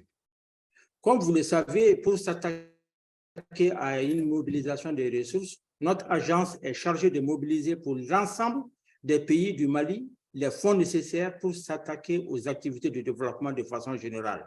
Mais nous sommes dans une thématique bien précise, le secteur de l'agriculture, avec un grand A, tout ce qui concerne le développement rural, l'élevage, la pêche, l'agriculture et d'autres domaines non les moindres. Et nous avons estimé qu'il fallait tout d'abord mettre en place un cadre politique, un cadre institutionnel et un cadre juridique pour faire face à toute cette question. Parce qu'il faut donner effectivement l'assurance que nous avons des politiques pour y faire face à ces questions d'agriculture dans un contexte de changement climatique. Il fallait mettre des institutions appropriées, en même temps un cadre juridique. Et c'est ça que le Mali a tenté de faire pour faire en sorte que nous puissions renforcer notre capacité à mobiliser les finances pour l'agriculture. Alors, nous avons la disponibilité d'une politique de développement agricole au Mali, qu'on appelle PDA, qui vise à transformer le secteur agricole, qui est le moteur de l'économie nationale, il faut le dire, pour l'atteinte de la souveraineté alimentaire dans un contexte de changement climatique. Deuxième point à savoir aussi, c'est l'existence d'un plan national d'investissement dans le secteur agricole, qu'on appelle PENISA, dont l'objectif est aussi d'assurer la sécurité alimentaire urbaine et rurale en générant des emplois et des revenus significatifs. Et aussi, il faut signaler un cadre de coordination qui est indispensable pour mieux mobiliser les ressources financières, un cadre de coordination du système national de la sécurité alimentaire qui regroupe les acteurs publics, privés, la société civile et les partenaires techniques et financiers. Aussi, une autre approche non le moindre, dans le cadre de la mise en œuvre de la CDN, de la contribution déterminée nationale du Mali, nous nous sommes engagés sur 4 secteurs clés, la foresterie, l'agriculture, l'énergie et les déchets. Et comme nous sommes dans le domaine de l'agriculture, le Mali a pris des engagements pour une agriculture intelligente face au climat sur la base des données nationales et les besoins prioritaires du secteur agricole, et le tout dans une approche inclusive et participative de tous les acteurs. Et ces cadres politiques, institutionnels et de coordination ont permis l'adhésion et le soutien des partenaires du Mali dans le financement des grands programmes. On peut citer entre autres PASAOP avec un chiffre de 50 millions de dollars et avec PAPAM, pour ne citer que ces grands programmes d'envergure qui s'attaquent aux questions de l'agriculture. Et deuxième question rapidement, quelles sont les leçons pouvez-vous partager avec les autres États africains dans votre capacité à pouvoir mobiliser le plus de finances pour l'adaptation de l'agriculture et la sécurité alimentaire? Une interrogation. Là, je vais intervenir sur 5 points essentiels brièvement. Nous avons un cadre de partenariat harmonieux et inclusif de tous les acteurs du secteur agricole et un alignement aussi du programme et projets prioritaires du secteur agricole dans notre pays avec un plan d'investissement de la contribution déterminée au niveau national CDN du Mali. Aussi, de nombreuses politiques et stratégies nationales soutenant l'action et l'adaptation dans le secteur de l'agriculture. Et il faut signaler que nous avons une politique nationale sur le changement climatique. Nous avons assorti d'une stratégie et d'un plan d'action.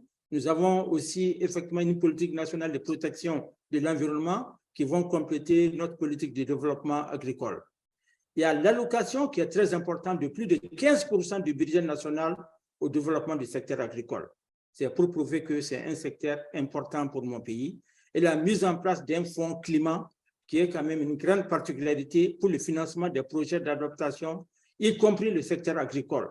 Et ce fonds climat, nous sommes un peu inspirés du cas de l'Éthiopie, oui, de l'Éthiopie et un peu du Rwanda. Et à ce niveau, il faut signaler que nous sommes accompagnés par la Norvège et la Suède, qui font quand même un travail remarquable pour nous. Et tous les grands projets d'envergure dans le domaine des changements climatiques globalement et de l'agriculture, il y a des financements où chaque acteur, les services techniques, les organisations de la société civile, les secteurs privés, ils peuvent postuler par appel à candidature. C'est des projets d'un montant en francs CFA entre 200 et 500 millions de francs CFA qui sont destinés aux communautés rurales. Donc, effectivement, c'est un projet d'envergure. Et enfin, comment comptez-vous renforcer vos politiques et stratégies dans ce sens? C'est les trois questions. La dernière question, c'est que obligatoirement, il faut passer par une évaluation en profondeur des différentes politiques et stratégies que nous avons aujourd'hui pour intégrer les besoins nouveaux qui tiennent compte des objectifs climatiques, qui est capital. En même temps, il faut penser aussi à mettre en œuvre un vaste programme de renforcement de la capacité, renforcer la capacité de tous les acteurs pour améliorer l'utilisation des services climatiques. Et enfin, il est très capital de mettre un plan et stratégie de mobilisation des ressources pour faire face aux défis majeurs de la sécurité alimentaire dans un contexte de crise sécuritaire et climatique auquel le Mali fait face. Et voilà, très résumé en quelques minutes, et globalement ce que nous faisons dans notre pays. Et je vous remercie de votre écoute. Merci. Merci, Dr. Ba. C'était vraiment très exhaustif, les réponses que vous nous avez données, autant sur les questions relatives au cadre politique, le PDA et le PNI, le Plan national d'investissement pour la politique de développement agricole, et tout cela articulé autour de la sécurité alimentaire, la production de nourriture au niveau du Mali. On a beaucoup aimé aussi l'approche inclusive que vous faites à travers les institutions et les efforts budgétaires que vous êtes en train de mettre en œuvre dans le cadre de la politique agricole avec une orientation purement communautaire. En tout cas, nous félicitons le Mali pour l'ensemble de ces éléments fort intéressants. Et comme tous les autres, je vous reviendrai pour vous demander un message clé que vous aurez souhaité, disons, partager avec l'audience ici. En tout cas, merci pour votre temps. Je reprends la liste des intervenants et je reviens encore une fois sur le Bénin. Excellence, Monsieur le ministre Gaston Kossi Dossoui, ministre de l'Agriculture du Bénin, est-ce que vous êtes là?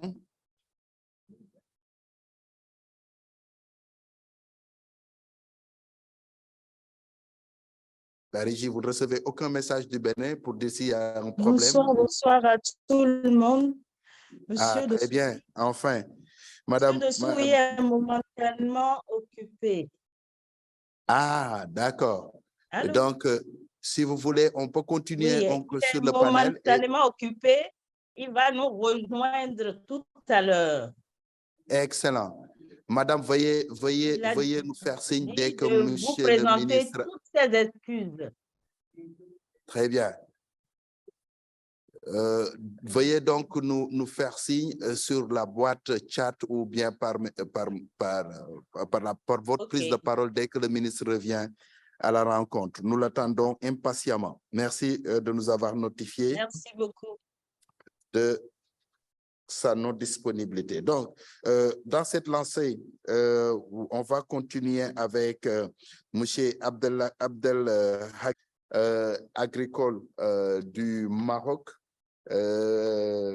Monsieur Ariba, votre Excellence, Madame l'ambassadrice, était là avec nous ce matin et a parlé beaucoup de l'exemplarité du Maroc par rapport au financement vert, parce que vous avez la conviction qu'investir maintenant dans l'action climatique procure d'importants bénéfices au Maroc et pour le reste de l'Afrique, en créant de nouveaux emplois, en redynamisant les zones rurales pour la transformation industrielle. Et d'ailleurs, un rapport de la Banque mondiale chiffre environ à 78 milliards de dollars en valeur actuelle le montant total des investissements qui sont nécessaires pour solidement ancrer le Maroc sur une trajectoire de résilience bas carbone à l'horizon 2050. La question que nous plairons de vous poser, c'est de nous dire comment le gouvernement marocain s'efforce de mobiliser le financement climatique pour renforcer la résilience, en particulier le secteur de l'alimentation et de l'agriculture. Vous avez la parole. Merci, bonjour tout le monde. Donc, je vous remercie pour l'intérêt que vous avez accordé à l'expérience marocaine.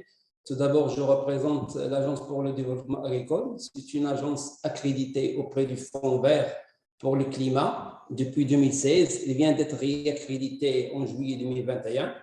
Et nous sommes également accrédités auprès du Fonds d'adaptation depuis 2012. Donc, effectivement, le Maroc, depuis 2008, a mis en place une stratégie agricole, communément dénommée Plan Maroc Vert. Dans cette stratégie, le gouvernement a pris en considération la donne du développement durable, du moment que le Maroc se trouve dans un carrefour un petit peu de changement climatique. Il est très sensible. Nous vivons de plein fouet la sécheresse depuis plusieurs années. Donc, c'est une donne récurrente au niveau national. Donc, dès le départ, avec la stratégie, avec Plan Maroc Vert, nous avons pris en considération la donne de la résilience comme une donnée très importante dans la mise en place de cette stratégie. Tout d'abord, cette stratégie, il a été orchestrée autour d'un certain nombre de piliers, notamment donc l'agriculture que nous dénommons l'agriculture familiale, où il a connu un petit peu la participation des bénéficiaires. Les bénéficiaires, d'où le secret de la réussite de ce qu'on appelle l'agriculture solidaire, c'est l'agriculture qui s'adresse aux petits agriculteurs qui se trouvent dans des régions j'allais dire vulnérables, soit des régions des oasis ou des régions très peu potentiel agricole, également des régions montagneuses. Donc, au départ, donc, au niveau de notre stratégie, donc, il y avait un effort de communication avec les différents bailleurs de fonds. Donc, on a pris la peine de communiquer pour un petit peu montrer quels sont les axes et les chantiers prioritaires pour le Maroc. Et au niveau du montage, donc, on a essayé de mettre en place tout ce qui est subvention de l'État et également les bailleurs de fonds, notamment à travers également des dons et les fonds climatiques, donc tout ce qui est le Fonds d'environnement mondial, le Fonds français d'environnement mondial et également d'autres fonds, le Fonds vert pour le climat et le Fonds d'adaptation. Donc, on fait appel j'allais dire, aux banques nationaux à travers la mobilisation des crédits qui sont destinés aux agriculteurs. Donc, il y a un certain nombre de mesures qui ont été mises en place pour réussir cette stratégie de plan Maroc Vert, à travers laquelle le Maroc a pu réaliser un certain nombre de très bons résultats, notamment en matière de sécurité alimentaire. Sur plusieurs, on a amélioré les taux de couverture pour un certain nombre de besoins de produits alimentaires, notamment les céréales, les viandes rouges et blanches, le sucre, le lait, et également, grâce à Dieu, au cours de la pandémie, donc les Marocains, on a pu approvisionner le marché local dans des conditions normales et même exporter en Europe et en Afrique de l'Ouest. Je crois que c'est grâce à cet effort de gouvernance qui ont été mis en place dès le départ de la stratégie, avec une vision claire qu'on a mis en place pour nos partenaires, notamment financiers, et on a mis en place un certain nombre d'outils de gouvernance qui a amélioré la visibilité et la notoriété de nos établissements. Également, grâce à cette gouvernance, que l'ADA, notre agence pour le développement agricole, a pu être accrédité depuis 2012 auprès du Fonds vert pour le climat. Et à travers cette accréditation, on a pu lever des fonds, notamment auprès du Fonds vert pour le climat et auprès du FA, pour mobiliser un certain nombre de projets à caractère agricole dans des régions très vulnérables. Très bien, merci beaucoup à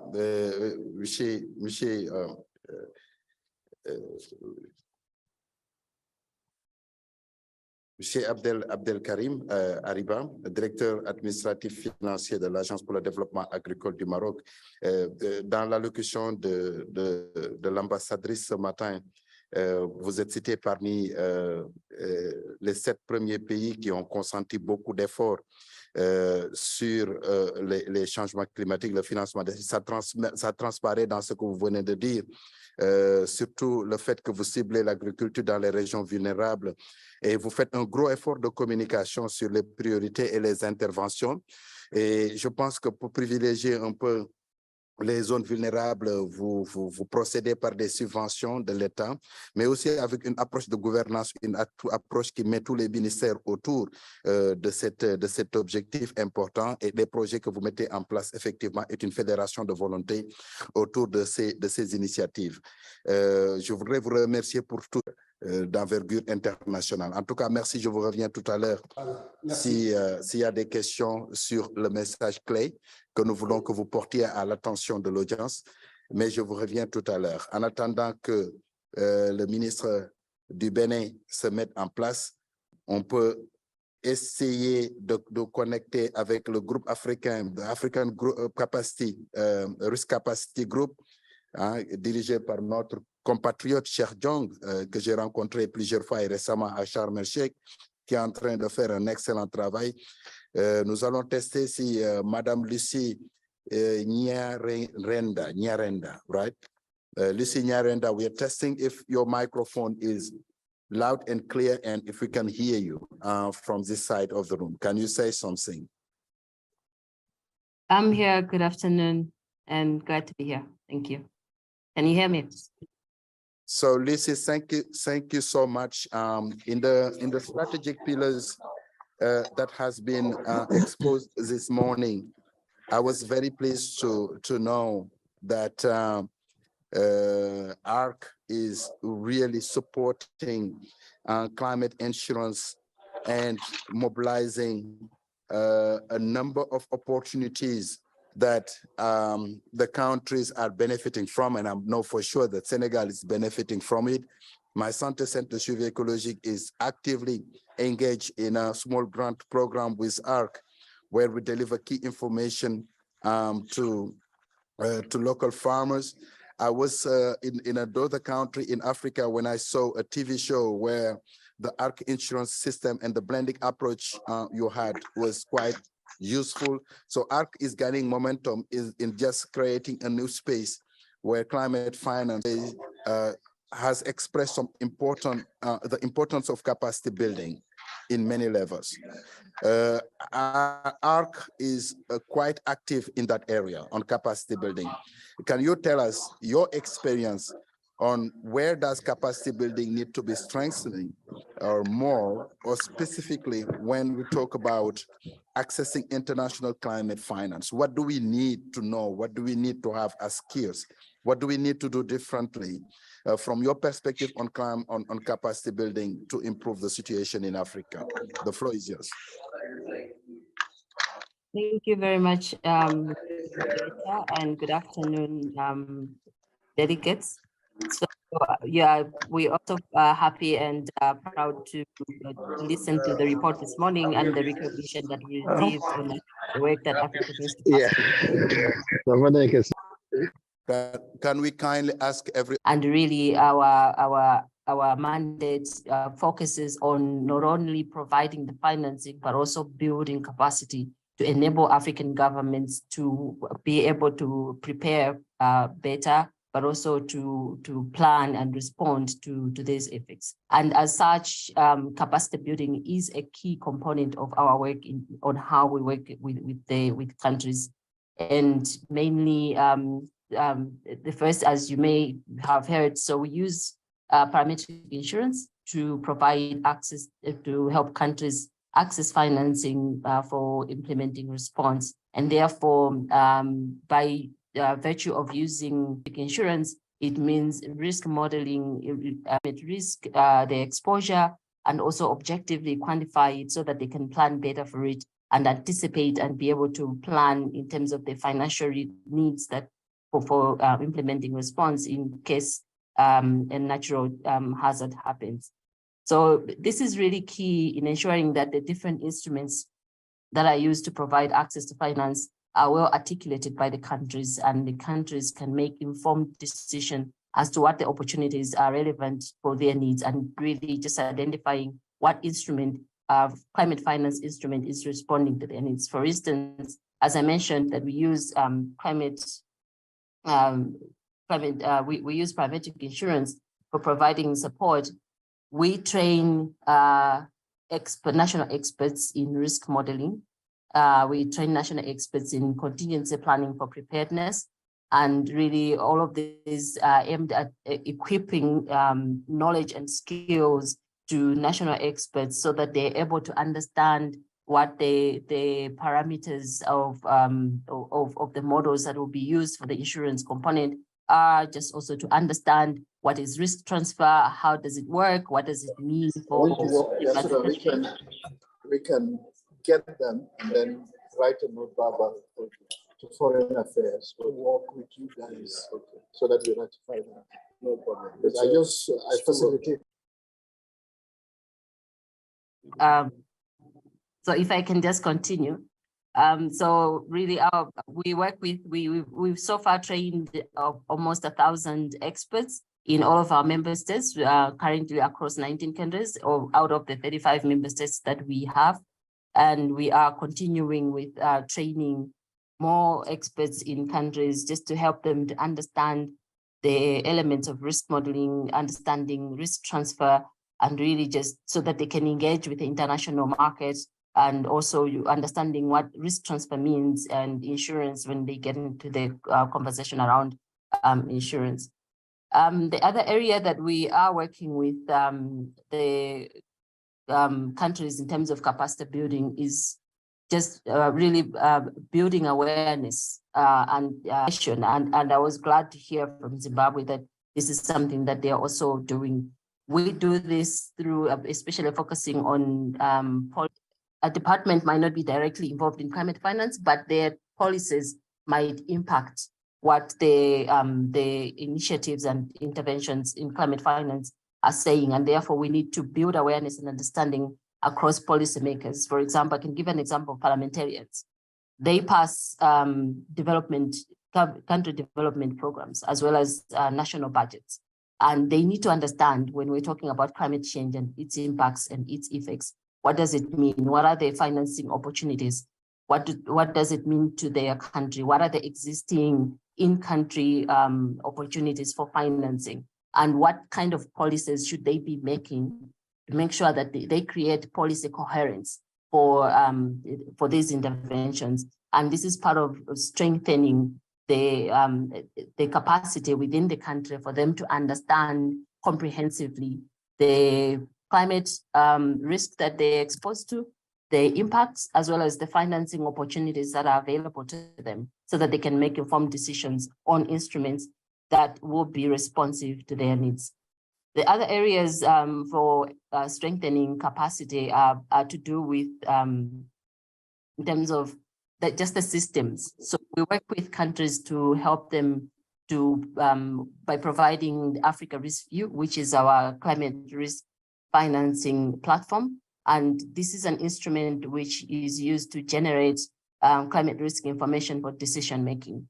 And it's quite fundamental because as you're making decisions, you need to have data, and you need to have information. And this information is critical for you to make an informed decision when it comes to what kind of financing is it that you're looking for, and what does it mean for you to identify that financing? What should you factor in when you're asking for that financing? Because you need to have objective figures and numbers that you should be able to use to justify your opportunities.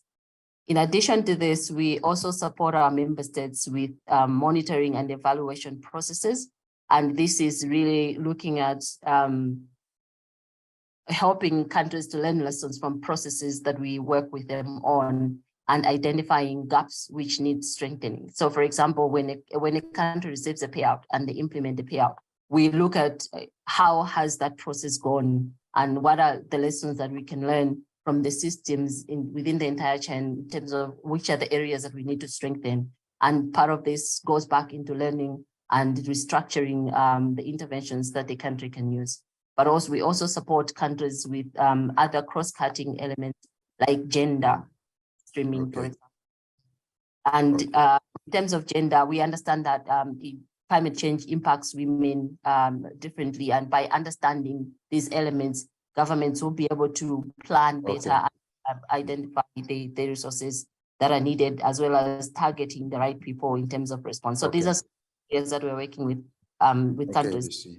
Capacities. Okay, Lucy, I think, yeah, I'm very sure that what ARC is doing on the realm of climate change is so eclectic that we could really point out to many interesting aspects. So what you just mentioned about finance and capacity building, connecting the two dots through new business opportunities, risk modeling, risk transfer, critical mass building, education and awareness on financing opportunities, and more importantly, your last point about how monitoring and evaluation can be used to do gap analysis on where we can target investment is something absolutely critical. Our congratulations to all that, and our warm regard to Sheikh Jong in Pretoria, in Johannesburg. I'm sure that very soon you will be rallying Abidjan because the headquarters is moving to that place from the information I had. Thank you so much. We will come back to you soon as we progress on the other panelists' statement.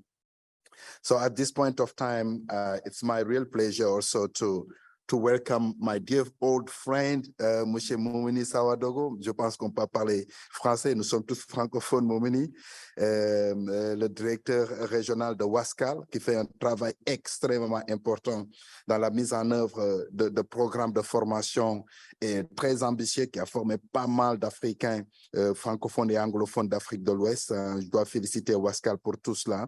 Votre mission, c'est de faire de la formation, de générer des connaissances pour des solutions long terme et pour améliorer la résilience socio-économique. La question que nous avons envie de vous poser, Moumouni, feel free to speak in English if you want, because you have been pitched here in English, but je vais poser la question en français. Est-ce qu'il y a une collaboration entre Wascal et les gouvernements ouest-africains sur la lutte contre le changement climatique? Et si oui, pouvez-vous nous dire et surtout comment vous mettez en œuvre cette collaboration dans la sous-région? Je vous donne la parole, Moumouni. Allô, merci beaucoup. Merci beaucoup. Merci pour l'occasion que vous m'offrez de pouvoir intervenir sur cette plateforme et pour l'initiative même de la plateforme. J'espère que vous m'entendez bien. Vous entendons très bien. Excellent, excellent. Merci beaucoup. Oui, merci également pour ces mots tendres en l'endroit de Wascal. En matière de collaboration, je dois tout de suite dire que, en réalité, cela fait partie de notre mandat. C'est-à-dire que Wascal a été créé par la volonté des 10 États ouest-africains, maintenant ils sont 11, sous la houlette de la CEDEAO, pour répondre à des besoins pressants. Donc, c'est une organisation internationale qui est née directement d'une demande venant des gouvernements ouest-africains. C'est cela la particularité. Et donc, ici, dans notre constitution, le mandat nous a été donné clairement de comment opérationnaliser une coopération effective entre les différents États de manière à ce que nous puissions mettre en place des services scientifiques d'accompagnement des différents États et de la sous-région. Parmi ces services scientifiques que nous offrons, tu as mentionné, Cheikh, la partie renforcement des capacités. Oui, parce que c'est la niche là où les États ont clairement exprimé leurs besoins. Besoin d'expertise, besoin de formation des scientifiques. Et en cela, nous accompagnons donc les États pour mettre à leur disposition des scientifiques qui ont été formés au niveau doctoral et au niveau masters dans 12 filières différentes qui répondent directement aux besoins des pays. Ici, je voudrais me concentrer sur la partie agriculture, où nous avons un programme doctoral qui est hébergé par une université au Mali et qui couvre aussi l'ensemble des pays. C'est-à-dire que ce programme accueille les étudiants venant de tous les pays membres du WASCA. Et ça, c'est la porte d'entrée lorsque nous parlons d'agriculture. Parce que dans le même temps, nous avons les programmes similaires sur le changement climatique et économique, Cherchec, qui est hébergé par UCAD au Sénégal et qui accueille les étudiants ouest-africains pour leur donner des formations de pointe dans ce domaine. De même que changement climatique et éducation, changement climatique et biodiversité, changement climatique et gestion des risques de catastrophes, changement climatique et énergie, l'ensemble des secteurs sur lesquels les pays ont estimé qu'ils avaient besoin d'expertise et de connaissances scientifiques pointues sont prises en charge par WASCAL. Donc aujourd'hui, nous avons 12 écoles qui, au total, donnent 17 formations spécialisées, 17, tous autour du changement climatique. Et c'est pour cela, aujourd'hui, nous avons donc le réseau d'alumni qui est un peu partout dans les universités, dans les centres de recherche, dans les ministères, et qui accompagne. Donc, c'est véritablement à la demande des gouvernements. Et d'ailleurs, le WASCAL est dans ses instances de gouvernance et les orientations sont reçues du conseil ministériel. Nous avons un conseil ministériel, nous avons un conseil d'administration qui donne les orientations nécessaires pour que nous puissions répondre véritablement aux besoins des pays. Donc, le premier axe, c'est cela. Le deuxième axe de réponse, c'est le constat évident de la problématique des données et de leur disponibilité pour nous permettre de pouvoir concevoir des programmes, des stratégies et des projets qui répondent, générer les données, nous puissions les traiter, nous puissions les valider, nous puissions les stocker, mettre à la disposition de l'ensemble des pays membres et de la sous-région. Et c'est pour cela que nous avons notre centre de gestion des données qui se situe donc au centre de compétences à Ouagadougou, où je suis d'ailleurs assis en ce moment, passage-là. Et ici, nous avons donc un système dispositif de gestion des données, l'infrastructure de gestion des données. Nous avons un dispositif de supercalculateur et de laboratoire de systèmes d'information géographique qui permettent de pouvoir mettre à disposition et ces instruments-là à la disposition des chercheurs, mais surtout de pouvoir collecter les données dans un réseau sous-régional, mais aussi en connexion avec les pays. Sur la demande des pays, nous les avons accompagnés avec des stations météorologiques automatiques, nous les avons accompagnés avec des hydrosenseurs automatiques sur le flux, pour évaluer le flux de l'eau, mais aussi pour évaluer la qualité de l'eau. Et nous les accompagnons en matière de formation pour leur permettre de pouvoir aussi gérer convenablement tout cela. Et troisième et non des moindres, c'est qu'après avoir formé les ressources humaines avec un dispositif de données qui est effectif pour la région, il y a aussi la partie recherche-innovation et transmission de toutes ces informations en termes de services climatiques pour les différents pays. Et ça, c'est une demande extrêmement pressante qui vient des pays et qui vient de la sous-région. Et donc, voilà comment nous travaillons, c'est de répondre aux besoins. Au niveau régional, nous répondons également aux besoins. Récemment, donc, nous avons eu le privilège, avec la CEDEAO, de pouvoir répondre à un besoin précis. C'était d'évaluer les impacts du changement climatique sur les ressources en eau, sur l'agriculture et sur les zones côtières. Et ça a été fait donc au niveau de notre institution en partenariat avec les autres acteurs. Et sur cette base, évidemment, ça a permis d'offrir à la CEDEAO une base solide qui lui permet de concevoir sa stratégie régionale climat. Et ça, c'est très important. Et un autre exemple, c'est la demande en matière d'innovation dans la région. Comment est-ce que nous pouvons accélérer notre adaptation au changement climatique? L'une des options, c'est de regarder à comment l'énergie est un facteur important et transversal en matière d'adaptation au changement climatique. Même s'il y a un penchant atténuation, c'est une solution smart qui combine les deux.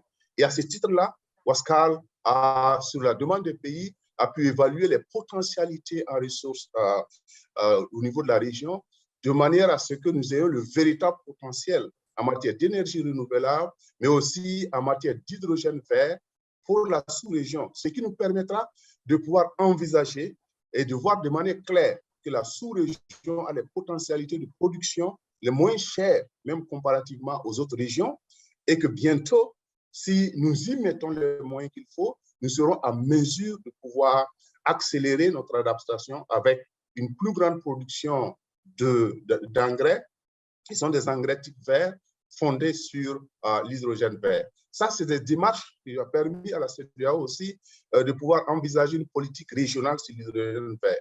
Et ça, c'est important. Donc, nous travaillons essentiellement sur la demande, en répondant aux besoins directement des pays, en répondant aux besoins de la sous-région. Donc, c'est pour vous dire simplement que sur notre mandat, nous travaillons à collaborer, mettre en place des plateformes au niveau sous-régional, et ces plateformes devront travailler ensemble pour répondre aux besoins des pays et de la sous-région. C'est véritablement là notre niche. Je vous ai posé la question en sachant que la réponse allait être extrêmement captivante pour avoir été moi-même un acteur de Wascal au début, Paul Vlek, et je dois signaler, mon cher Patrick, si vous ne le savez pas, la présence du ZEF, du professeur Joachim Van Braun, et c'est le moment de remercier le gouvernement allemand pour avoir consenti le financement initial et tout ce qui a permis au Wascal de devenir ce qu'il est. Nous remercions vraiment le gouvernement allemand et vous avez été très influent, Joachim, avec Paul Vlek dans la mise en place de ce programme. Et comme vous le voyez, avec la présentation du professeur Sawadogo, il y a plusieurs services que Wascal donne, les services scientifiques, l'appui aux données, le suivi des politiques gouvernementales, mais aussi l'appui à la mise en œuvre des politiques climatiques en Afrique, avec beaucoup d'investissements sur les infrastructures et les métiers du climat en Afrique de l'Ouest. Nous voulons vraiment féliciter Wascal pour cet effort et remercier encore une fois le gouvernement allemand à travers le ZEF qui a appuyé un peu ce programme innovant et qui a beaucoup transformé un peu le paysage de la production intellectuelle en Afrique de l'Ouest. Merci, professeur Sawadogo, pour vos idées pertinentes. Je voudrais, pour finir, revenir sur honorable ministre Gaston Kossi Dossowoui, ministre de l'Agriculture et de l'Élevage du Bénin, s'il est maintenant disponible. Est-ce que nous avons fait le tour? Est-ce que monsieur le ministre du Bénin est disponible? On a eu la voix d'une dame tout à l'heure qui nous disait que oui, monsieur le ministre était pris par une autre réunion et qu'il... Allô? Allô, allô. Bonsoir, rebonsoir à tout le monde. Monsieur le ministre n'a pas pu se dégager et il vous présente toutes ses excuses. Je crois que toutes les questions qui ont été évoquées, il a une opinion dessus et nous allons vous faire parvenir ces opinions-là. Merci beaucoup. Par écrit, et d'accord. encore une fois, toutes nos excuses. Ça nous va parfaitement. Il faut lui transmettre nos compliments pour avoir montré la voie à beaucoup d'autres pays africains. Le Bénin est un cas d'école, comme l'a montré le rapport tout à l'heure, sur les mécanismes de financement innovants. Nous apprenons beaucoup d'ailleurs d'un certain nombre de personnes béninois qui servent un peu dans des panels assez nombreux à travers le monde sur ces questions climatiques. Et nous voudrons vraiment remercier et féliciter le gouvernement du Bénin pour avoir mis en place les structures et les fonctions qui permettent aux communautés d'avoir accès à ces finances climatiques et à créer un peu les niveaux de transformation que nous souhaitons pour changer le visage des communautés au niveau local. En tout cas, merci et nous attendrons avec beaucoup d'intérêt et d'impatience les réponses écrites de monsieur le ministre par rapport à ce que le rapport nous a donné comme information. Donc, pour faire un dernier round-up, comme monsieur le ministre n'est pas là, je voudrais donner la parole à chaque panéliste pour me dire un ou deux messages clés qu'il aurait souhaité faire entendre et qu'il n'a pas pu exprimer lors du premier passage.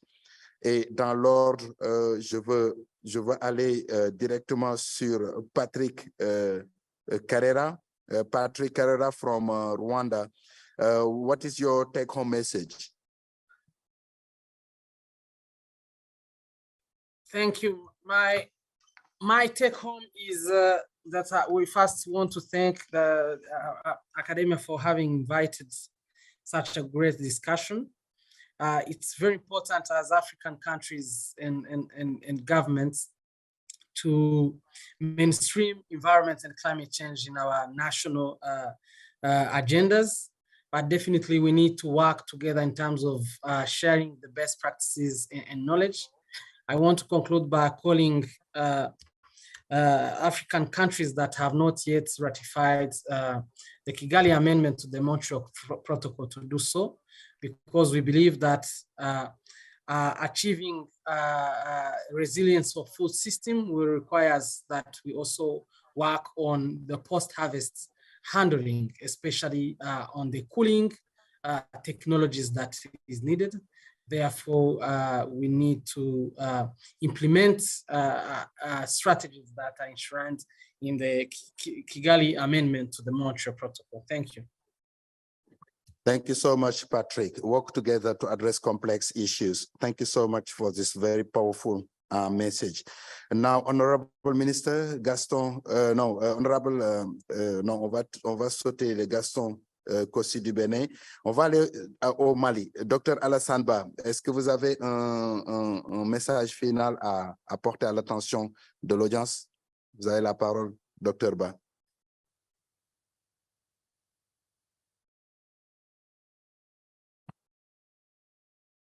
Dr. Ba is no longer on the Zoom. So on va sauter le Mali. Maintenant, on va aller à l'honorable ministre du Zimbabwe, Honorable Evangelist Peter Haritatus. Zimbabwe, take home message from your side, sir. Il a quitté aussi. Excellent.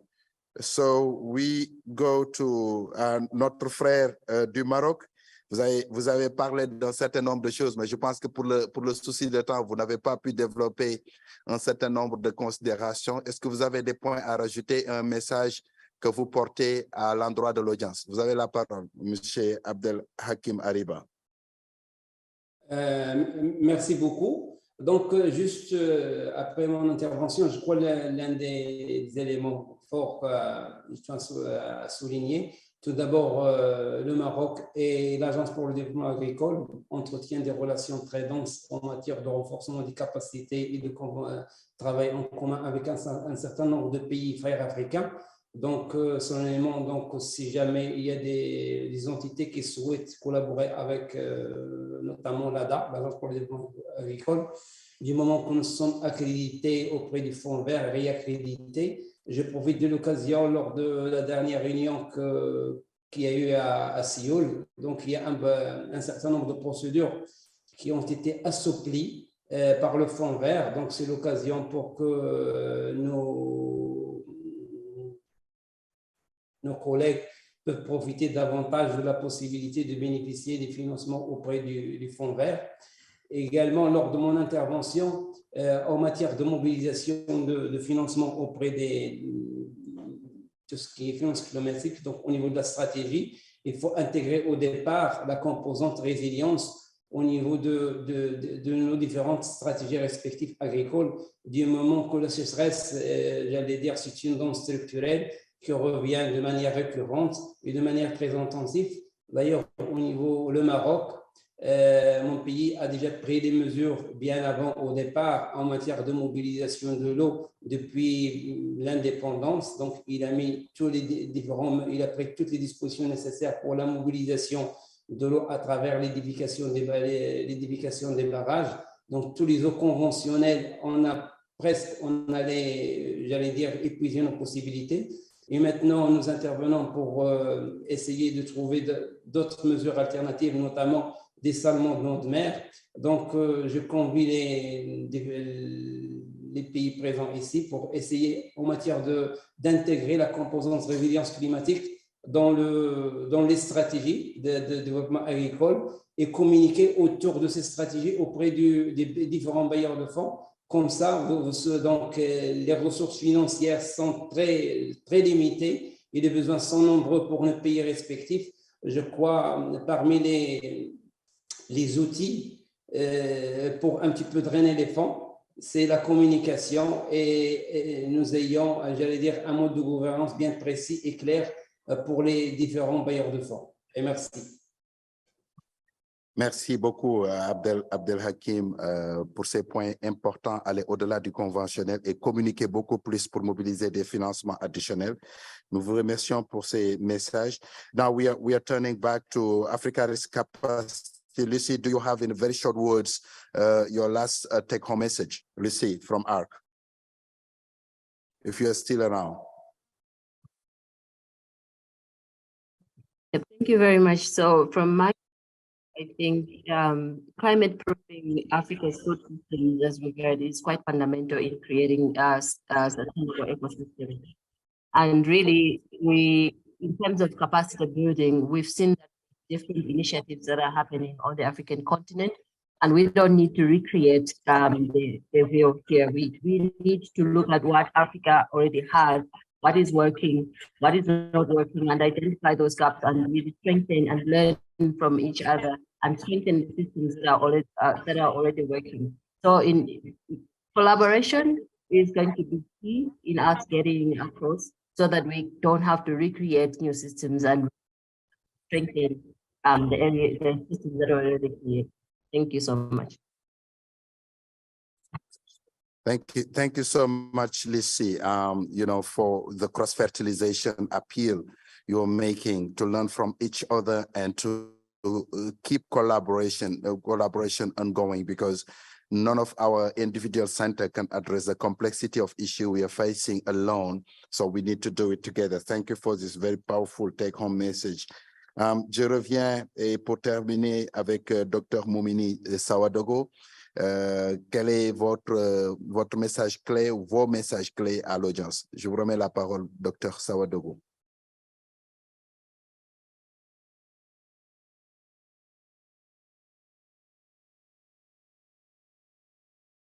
Moumini, vous êtes encore avec nous? Est-ce que Sawadogo est encore avec nous? Je ne le vois pas sur... Voilà.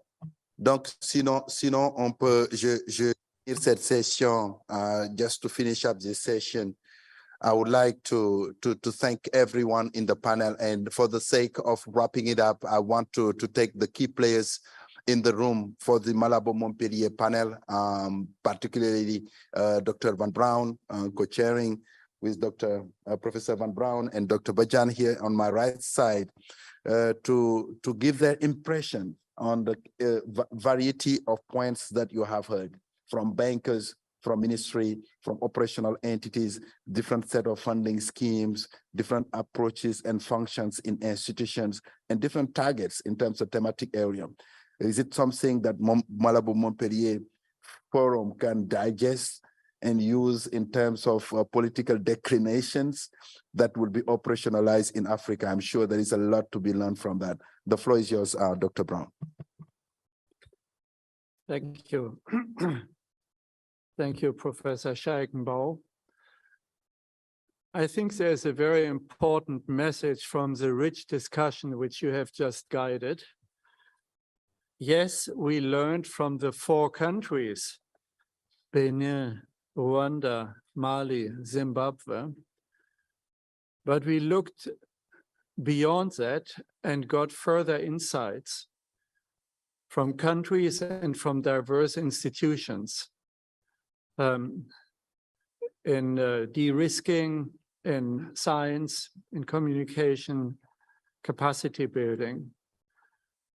What I would hope can be an actionable agenda following is that we come somehow, that Africa somehow comes to a systematic clearinghouse type mechanism, which brings these lessons together, that systematically facilitates the learning.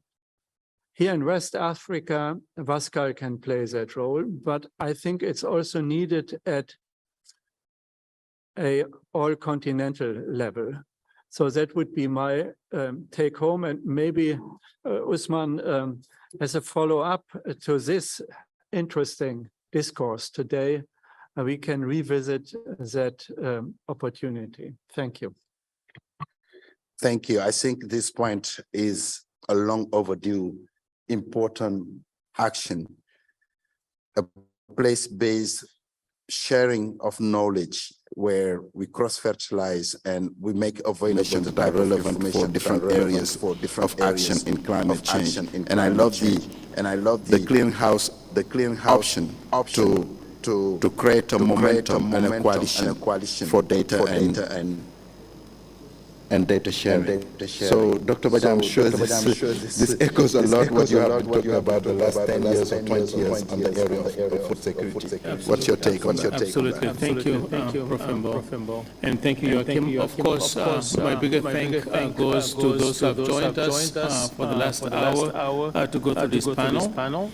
My take home is that what we've seen from these four countries and from other reports we've done at Academia 2063 on 10 other topics, from nutrition to irrigation to trade to bioeconomy and so on and so forth, is that there's a lot out there that provides a lot of insight in terms of how we can move things forward. We also have seen is that the solutions are not one direction. It's a menu of solutions. Different countries have found different ways of solving the same problems, which means that those who are willing to join the fray have actually in front of them just like a mundane restaurant. There's a menu of things they can do. Some are easier for them, some are closer to the realities, and some are much more adapted to what they want to do. So that goes back to what you're saying. The clearinghouse or a brokering function to create a place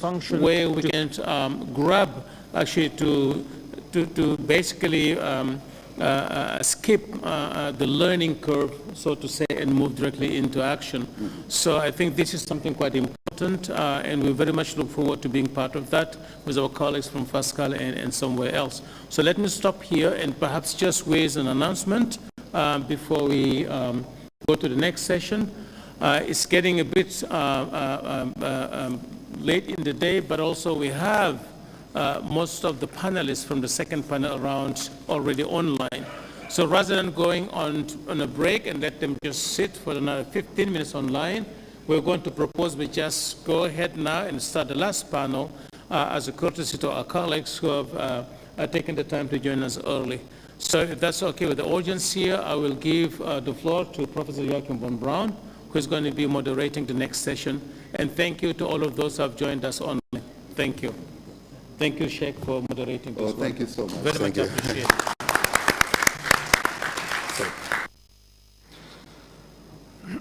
Well, good afternoon again from my side. I'm particularly pleased to wrap this up with the panelists. I hope we have them already lined up. This session is called Reactions and Reflections on the Way Forward. I underline way forward. We will draw on what we have heard. We will draw on what's in the report. Let me start with a few reflections from my side. We are talking about resilience of food systems and the climate finance needed for that. Resilience means mitigation, bending the warming curve, the curve of warming of the global atmosphere. Africa has little to contribute to that. Others have to do that. Those who are accountable for greenhouse gas emissions. Secondly, resilience means adaptation. Africa has a lot of concerns there, and that's what brings us together. And third, resilience means transformation. I refer back to the previous Malabo Montpellier Panel report on bioeconomy. Transforming to what? Towards a circular, sustainable bioeconomy is the answer of this panel, a report which came out half a year ago. Let me highlight a couple from the report again. Finance on adaptation is not sufficient. It's too low. About 70 billion US dollars per annum needed, but only about 4 currently spent in Africa. About 80% is spent on mitigation. That's important. But more important for Africa is spending on adaptation, especially local adaptation. Only 5% is spent on that of all climate finance, our report tells us. I want to pick for this closing session these 2 recommendations which talk about money.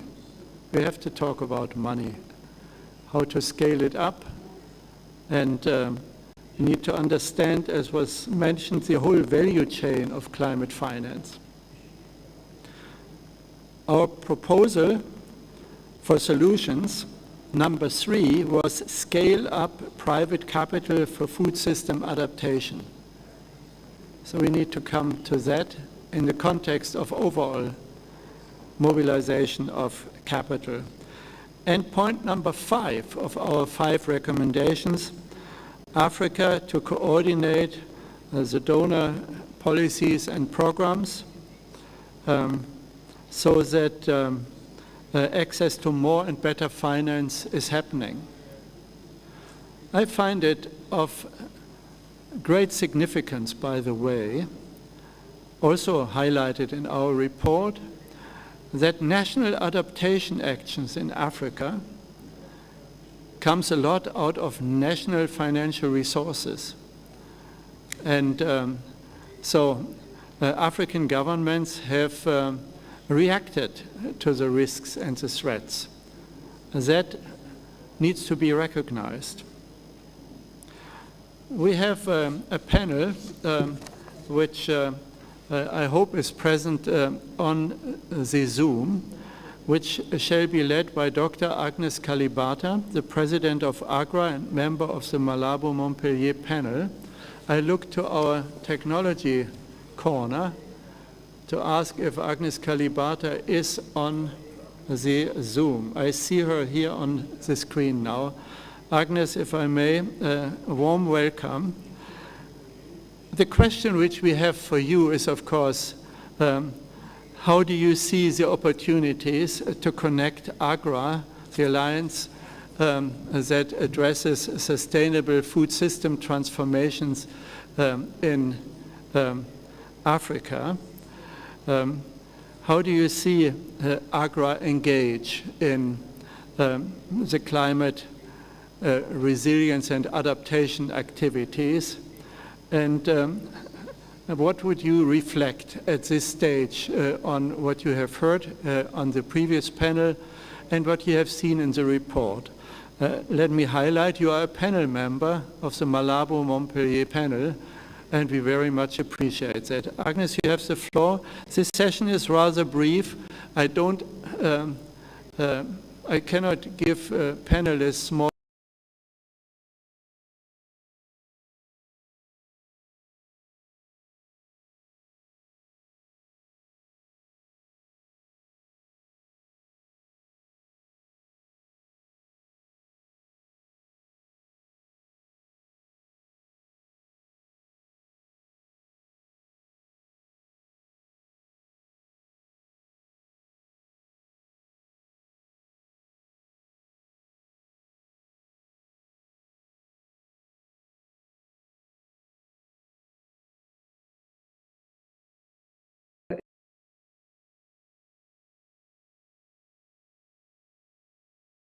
Timely, given where we are at, especially 2 things that I really love about this report: the consolidation on existing frameworks on climate funding and climate information. Bringing it in this report allows us an opportunity and allows others an opportunity to be able to have a one-stop place to find the information that they are looking for. So I thought this was extremely timely. The second part that I think is really great is the whole area on the review of the enabling environment that is pre. And then, of course, the piece of part that is mentioned in what is happening in the food system. And my sense is that we still have a bit of work to do. And I draw this specifically from the work that we have been doing as AGRA, trying to get a sense of how we can support countries move from food system pathways to food system strategies. And I always get a sense that there are going to be two things that are extremely difficult, but we have to overcome them because Professor Joachim, we kept emphasizing the future. What we are going to have to overcome is, and to think through, is the coordination mechanisms. I think Rwanda talked about that. But in a way, you almost feel like who coordinating who. Climate itself, even if it stayed within the environment ministries, would be huge, would still need coordination. But when it comes to cross-government coordination around food systems and coordinating all the actors around food systems, it's a really a huge job as well. So countries today have clear ownership of the climate agenda. I just don't feel like that's letting yet into ownership of the recognition that is the need for food systems transformation as well. The second point I wanted to draw on is the point around knowledge and capacity, which is 1A. This is an extremely important point. I was actually reading through some of the policies that have happened before, and I see that the Kenyan government, after making a policy, putting in place a great policy on climate finance in 2017, later came back and really recognized that they needed to really put a lot of effort in building the capacities of moving forward the climate financing agenda, which is something that is huge, all the way from, like you say here, building awareness, but also then moving on to designing projects and programs that could be transformative. So I could go on, I have reactions on all these, but let me stop there and just say that from where we are sitting at AGRA, we are doing in terms of how we could unlock this financing for adaptation and resilience. One, countries need to have strategies that they can present to their partners with clarity of what they are leading with. Some of the countries we are working with, including Rwanda, have been very clear on some of the areas they are leading with. And in this, we are trying to encourage countries to also think through private sector investments. What type of private sector investments in the green area, or in the area of food systems that would be green enough would attract the right level of financing.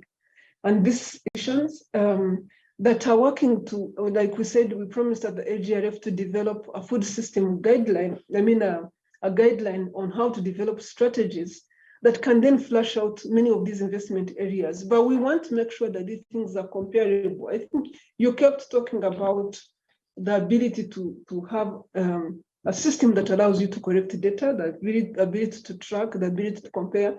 We want to do this if we can't build them into existing pathways and commitments. So Professor Joachim, I know I'm out of time through and put the right mechanisms in place. We need to put pressure on the multilateral system to ensure that there's funding available for these countries when they put all this energy into building the right mechanism. Like you said in the report, we have less than 3 to 5% coming to these areas, and I think we can do better. So over to you, and thank you. Thank you. Thank you very much. Dr. Kalibata, you remember that COP26 in Glasgow had a concluding statement which didn't have the word food, didn't have the word agriculture, didn't have the word water in it.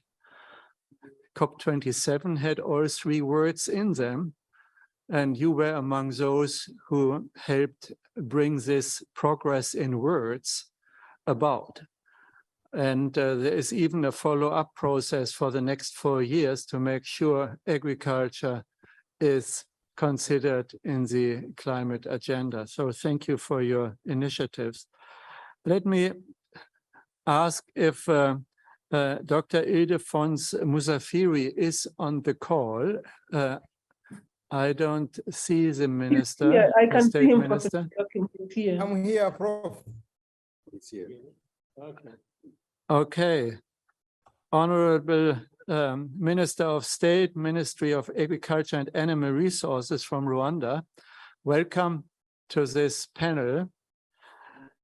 An obvious question which you may like to reflect on, but I don't want to limit your reflections on the way forward, is what role the small farm sector can play in the climate finance absorption and the related investment. A similar question I will later ask Ismail Sunga. Dr. Ildefons, you have the floor.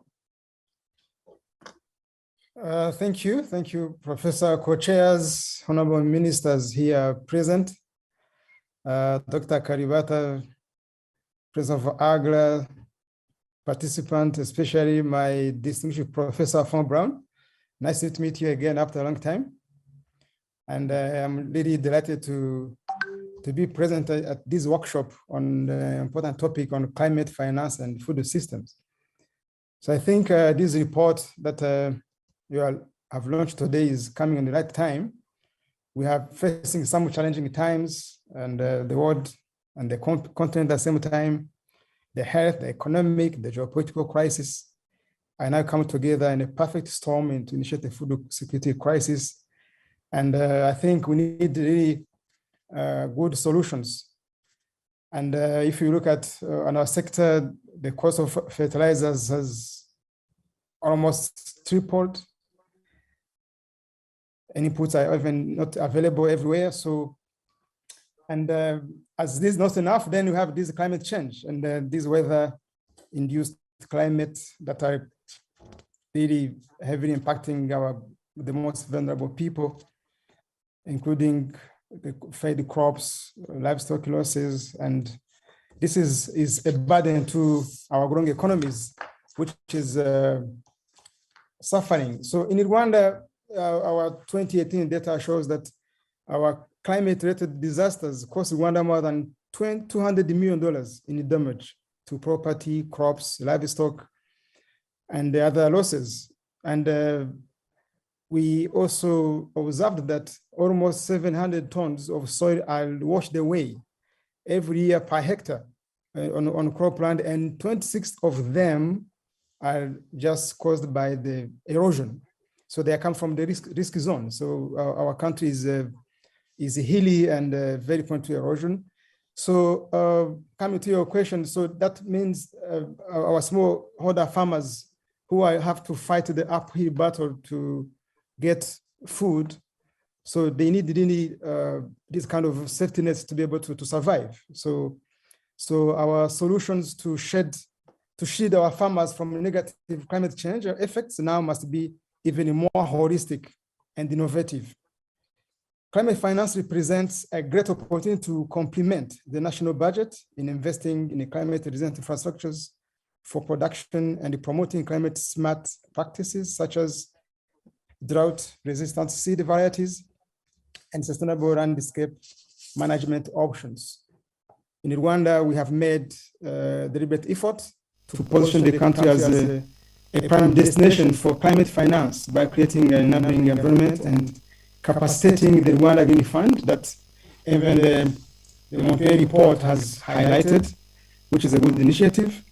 And in agriculture specifically, we have actions to address the multidimensional aspects of food systems. We have the fourth strategic plan for agricultural transformation that has some key areas. We want to address food security, resilience, economic opportunities, and wealth creation. But for this fourth strategic plan for agricultural transformation, we aim to strengthen the resilience against the impacts of climate change and to transform the dominant subsistence farming sector into a competitive and market-led agricultural sector. That's how we need to support our smallholder farmers who are the most affected by these weather-related or climate change related effect. So as far as strengthening food systems resilience is concerned, our government has a massive investment in land husbandry to reduce soil erosion, and we have developed the irrigation master plan to expand irrigation coverage. So we tend to irrigate around 500,000 hectares of land by 2050, but as per today, we are just lagging short. We are only, the land we have already irrigated less than 14%. So we are still lagging behind. And the effort need to be doubled. So, and again, this climate, because our smallholder farmers, even large and medium, are all affected by weather and one another, where also livestock losses, crop losses. So we have initiated the National Agricultural Insurance Scheme. We want to make sure crops, livestock are insured. So Rwanda is partnering with the private insurance providers to adapt and to make sure farmers mitigate against the effect of climate change by insuring crops. And so far, over 160,000 farmers have been benefited from subsidized insurance, where the government provide 40% of the premium. So we also committed to bond challenge. So in 2011, the government of Rwanda pledged at least to bring deforestation up to 2 million hectares. And we want to make it by 2030. And I think a project and preparation are ongoing. We have started some key initiatives.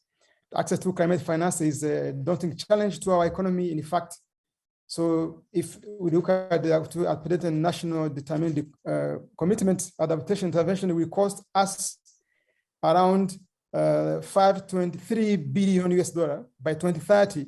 Of this, agriculture alone counts about 3 billion, which is 55% of all adaptation costs. So the bulk of the adaptation we come from agriculture. So I'm glad to learn that this effort by Malabo Montpellier Panel in developing this report, which highlights good practices and innovative approaches to attract climate finance for food systems transformation. We are cognizant of the fact that tapping to the full potential of climate finance for sustainable food system transformation in Rwanda requires commitment as well as multi-sectoral collaboration.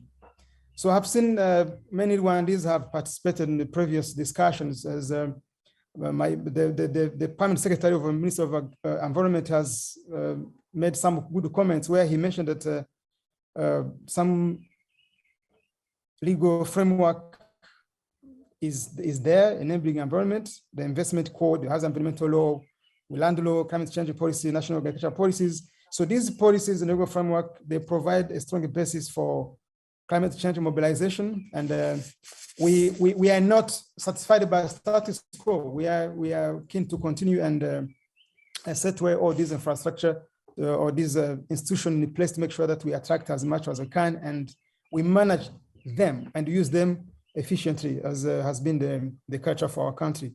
I hope that the discussion today and meaningful exchange about climate finance will allow us to do more in increasing the flow of climate finance towards strengthening the resilience of our food system to climate change. So Professor, dear co-chairs, I thank you for your kind attention, and I'm still open for more discussions. Thank you. Thank you. Thank you very much for this comprehensive statement.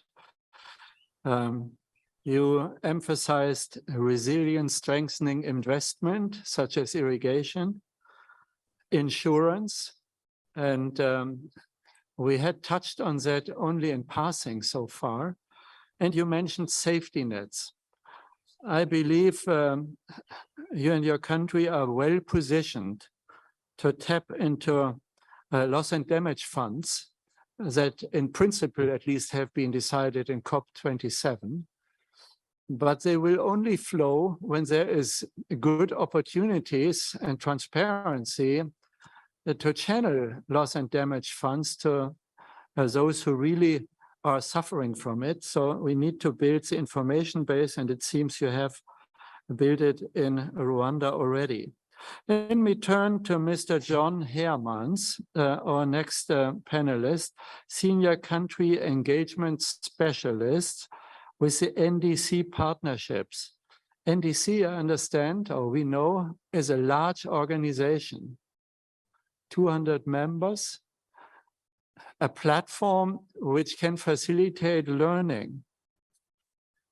I'm sure you have noted from our report, or maybe you have not, but let me repeat, 51 African countries have national adaptation plans. So almost every country has. 12 countries in Africa, the floor. Thank you, moderator. From the position of the NDC partnership, we work very closely with countries on their commitments to the Paris Agreement.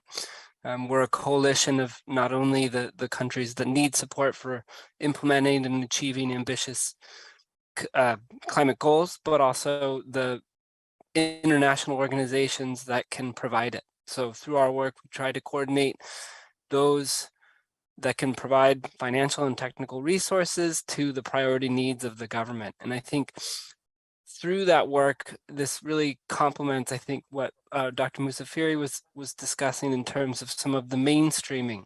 So I think in terms of whether it's, and the NDCs, as you know, are economy-wide in most cases. So they really tackle the broad expanse of what a country is looking to do in terms of its climate commitments.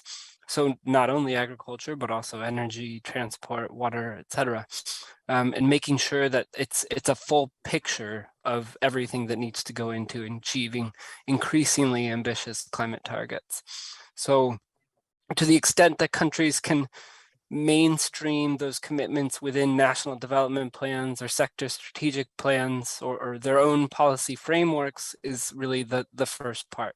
And I think across a lot of countries in Africa specifically, we're seeing them do this in a number of ways, not only making sure that there's coherence and alignment between national development plans, the NDCs, or long-term development, low-emission development strategies where those are in place or in the making, as well as the national adaptation plans or the sector development plans specifically, but also the national budget. So ensuring that there's a clear mechanism by which we can kind of look at and account for national resources that are going into the unconditional commitments of what countries are putting forward to the Paris Agreement. And I think that the Rwanda is actually a very good example in this case, as it's done quite a bit of work in terms of making sure there's coherence and alignment across all the different policy frameworks that are there, and continually fine-tuning and evolving the indicators, for example, by which it's measuring success. So that monitoring and reporting basis is really what another place where countries are starting. So in terms of what we're seeing, and I think what countries can and are doing more of is starting with number one, that mainstreaming bit. The other from there, I think, is where countries can start to pull, for example, their investment priorities out. The other, increasingly, countries are looking at NDCs as the basis to inform, for example, NDC investment plans or investment programs, looking at within their financing needs, what are the things that they can start with today or tomorrow that'll make way for more impactful investment programs further down the line. And this is no small task. An investment plan needs to be fairly specific in terms of what the costs are of each project, what the kind of baseline enabling environment or policy framework that will allow for these investments, where the co-financing comes from, what the national budget allocation is towards an investment priority, and where additional financial resources can come from, and what the the financing gap is that still needs to be made up from the international community. From the side of the NDC partnership, we've actually been working over the course of the last year, roughly, also with the Green Climate Fund on putting together an investment planning guide that lays out a process by which countries can do this. And it starts getting back to the mainstreaming bit in terms of being very clear in terms of the institutional arrangements, who has what mandate, how the ministries of finance or planning need to be involved, how these contributions or investments will tee up and contribute to national climate goals, and why these investment needs are priority. So being very clear in terms of making the case for why new resources are needed. And I think this is the other thing that countries need support with and are doing, though there's quite a bit of technical resource that still needs to go into, for example, what an agricultural investment project will do to contribute to the national determined contributions, or how it addresses, for example, climate vulnerabilities. And then finally, I think in terms of the match between what a country needs and what financing can provide is aligning processes. So I've talked a bit about in the beginning about what countries are doing and want to do more of, but also in terms of the financiers themselves, the likes of the GCF or the World Bank or the Global Environment Facility, they also have work to do in terms of easing the burden by which countries can access new funding and aligning their own processes so that the barriers to entry are cleaner, that they're looking to fund distinct but complementary projects and programs, and that also the projects and programs that they're looking at are large scale in terms of the size of the overall impact and the size of the overall needs. And certainly the developed countries that fund these different finance mechanisms also, of course, need to step up and provide increasing amounts of finance that enables these investments at the country level. I know that I've eaten up my 5-minute mark, so I'll stop here, but I think really in terms of what we'll anticipate over the next year is increasing numbers of requests from countries in terms of ensuring alignment between their different policy frameworks, and also support for prioritizing and preparing projects and programs for investment. So thank you very much for the opportunity to speak here, and I hand back the floor. Thank you. This was very valuable information. The investment planning guide from the GCF is important guiding material. The matchmaking between need and alignment opportunities is critical. This report has an important section drawing attention to the various funds and initiatives of relevance for financing adaptation in Africa and in the food system in particular. There are about 10 different initiatives, funds, etc., listed there. And if we would add in private sector initiatives, it would be a lot more. I think an implication of the report is it says implicitly where the money is to be found. But as you identified, it is complex. And there need to be matchmakers like you, or maybe an African organization that facilitates the matchmaking and provides the guidance to the funds which are in the various coffers of the various funds. And I underline, including the private sector. So thank you very much for your briefing. I would like to turn now to Ismail Sunga, member of the panel member of the Malabo Montpellier Panel, Chief Executive Officer of the Southern African Confederation of Agriculture Unions. So this is Ismail as farmer representative. Ismail Sunga, our question to you is about locally led projects in climate adaptation and the role of smallholders. You have the floor. Thank you, Prof, and greetings to everyone. I just want to start off by making a reflection on your earlier reflections, which I thought were very telling when you started this session. I think the first point really is you alluded to the fact that in many ways we are also talking about issues of justice here.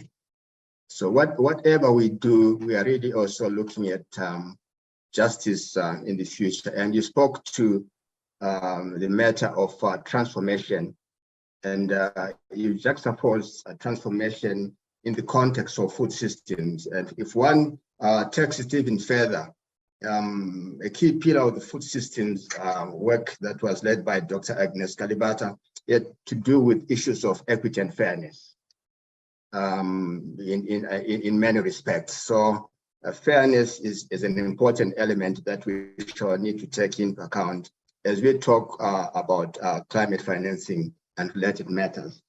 We also spoke about both mitigation and adaptation. And my take on it, talking to the farmers, is that both are important, although the conversations that we tend to have at the policy level tends to be much more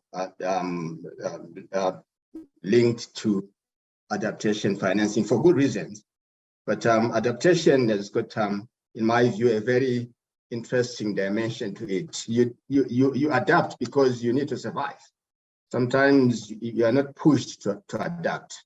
You have to do something. If it's too hot out there, you go into the shade. You don't need a nudge or someone to finance you to go in that direction. And yet, adaptation, that will require investment, a lot of which are not aware of the facilities that could actually enhance their adaptive sort of capacity.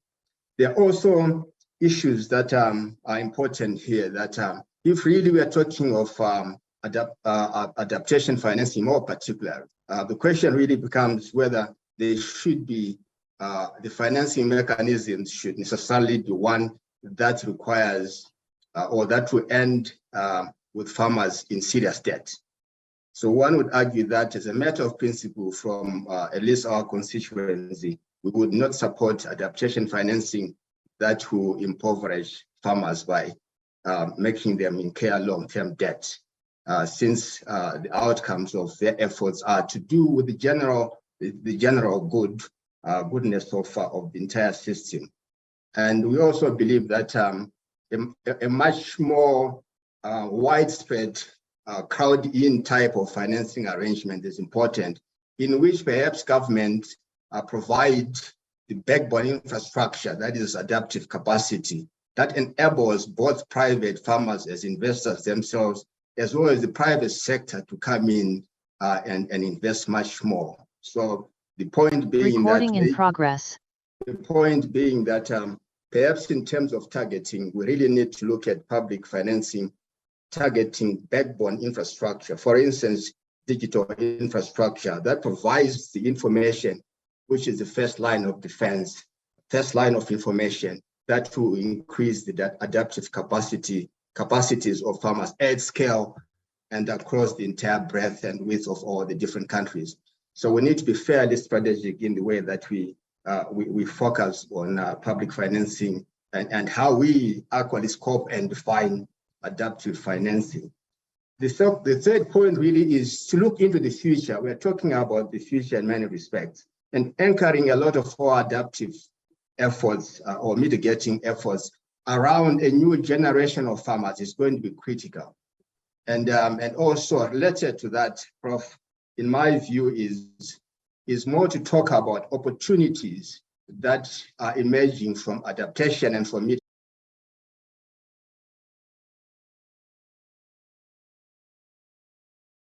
Recording in progress. In terms of adaptive productive capacities. So we need to do things and also things that are going to meaningfully transform the lives of people in a systems concept as well as in practical terms. If it does not speak to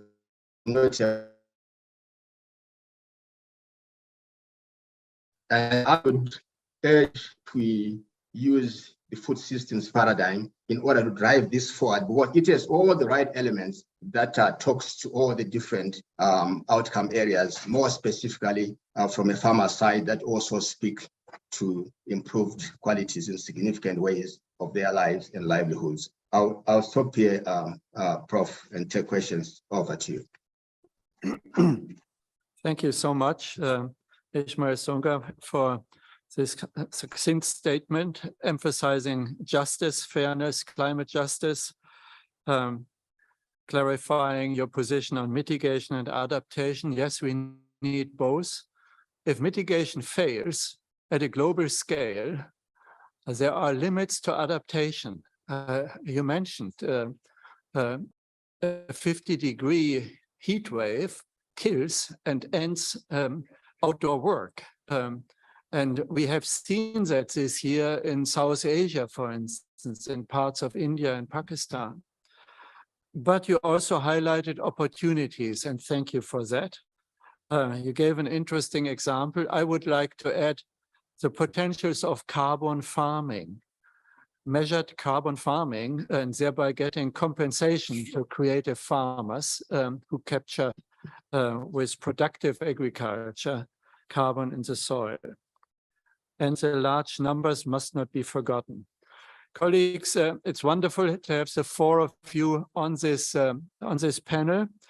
We have last-minute excuses by Mr. Lesch from BMZ, and Emily Weeks has a connection problem, I understand. Is that still the case? Yes. Okay, but I understand we have panel member Amadou Ka on the web. Amadou, are you on the panel? On Zoom? Professor Ka? Can you hear me? Good afternoon. Okay. Now, with you, we have someone who is an ambassador, a university leader, a well-known leader in the field of digitization. We give you an ad hoc opportunity to comment. Please take the floor. Thank you so much, Joseph and Usman and panelists and all members. I've been following the very insightful interventions, especially the takeaways from the four countries that have presented some very insightful learnings. Today, Joachim, I may for once move away from the digital contributions, as Ismail have touched on that. But my reflections is more around what you mentioned earlier, which is on resilience, around mitigation, around adaptation and transformation. With my role here in the multilateral system, as I listen attentively to the contributions, I can't help, Joachim, but provoke the importance of the nexus of trade, environmental sustainability, and climate change mitigation and adaptation.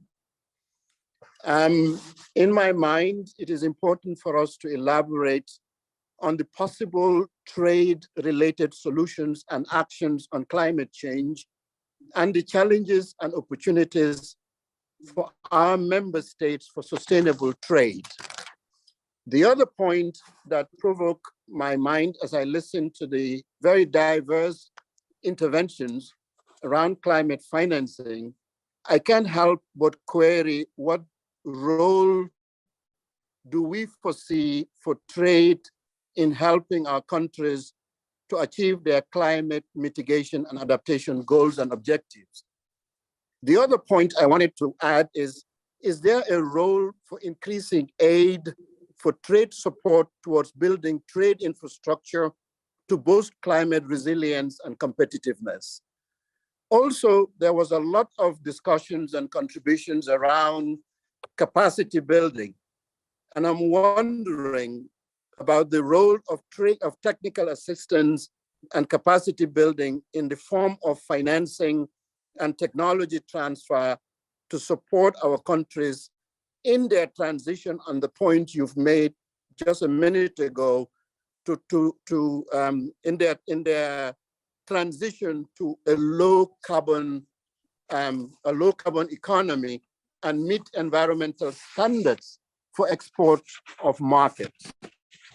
So I submit that in my mind, there is the importance for us to recognize that environmental sustainability and trade nexus as it feeds into the financing mechanisms for climate mitigation and adaptation. Indeed, trade is core to climate action. Trade and environmental nexus is core and must be factored in the financing mechanism. The other point I may, if I may, is on climate and environmental technologies.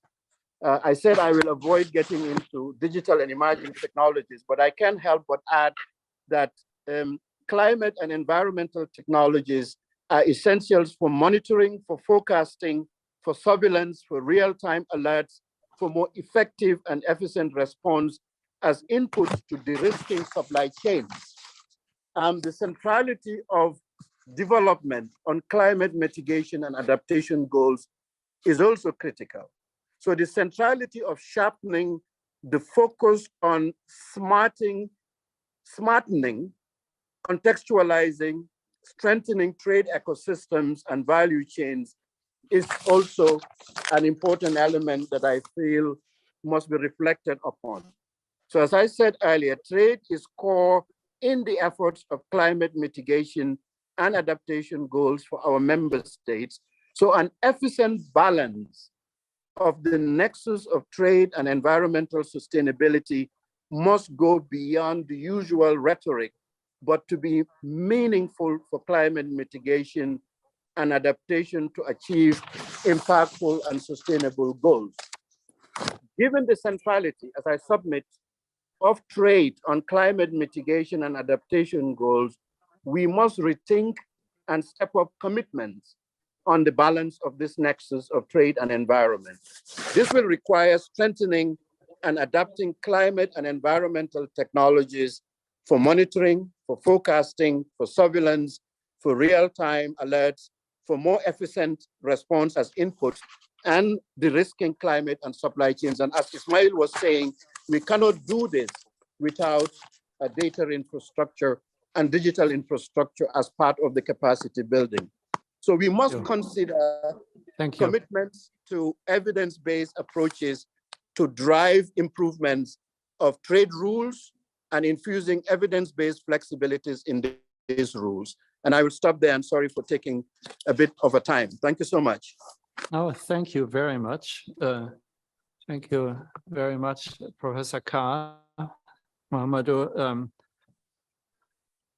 you actually added a component which we did not sufficiently dwell on in this workshop, trade.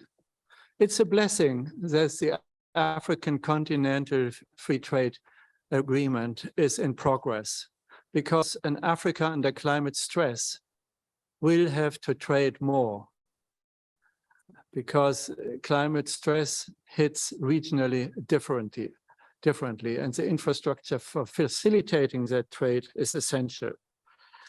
I would like to briefly give the panel members a 1 minute wrap up. You have listened to each other.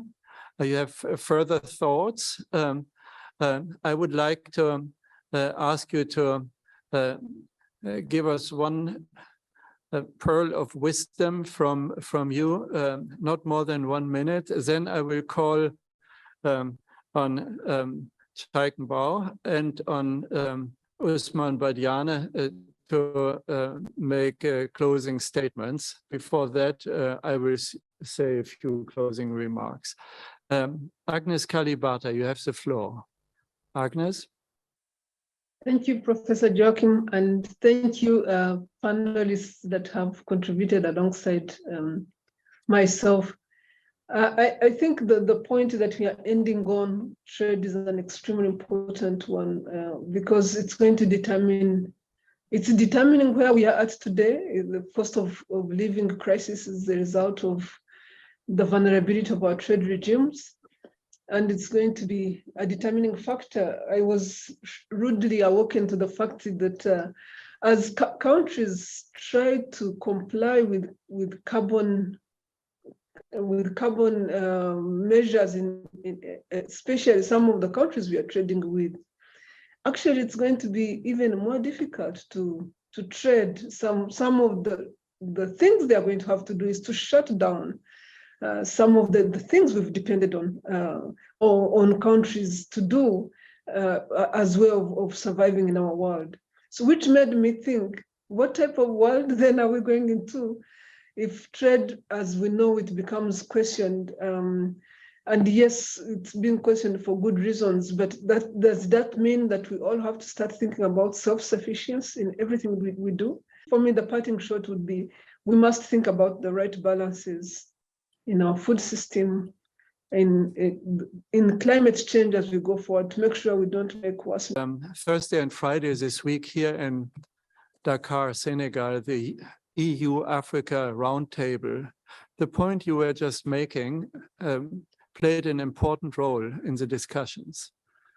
What about African industrial competitiveness in the future when EU goes full swing into green production and border taxes products that are coming from elsewhere in the world and are produced different technologies, so that may make trade very difficult.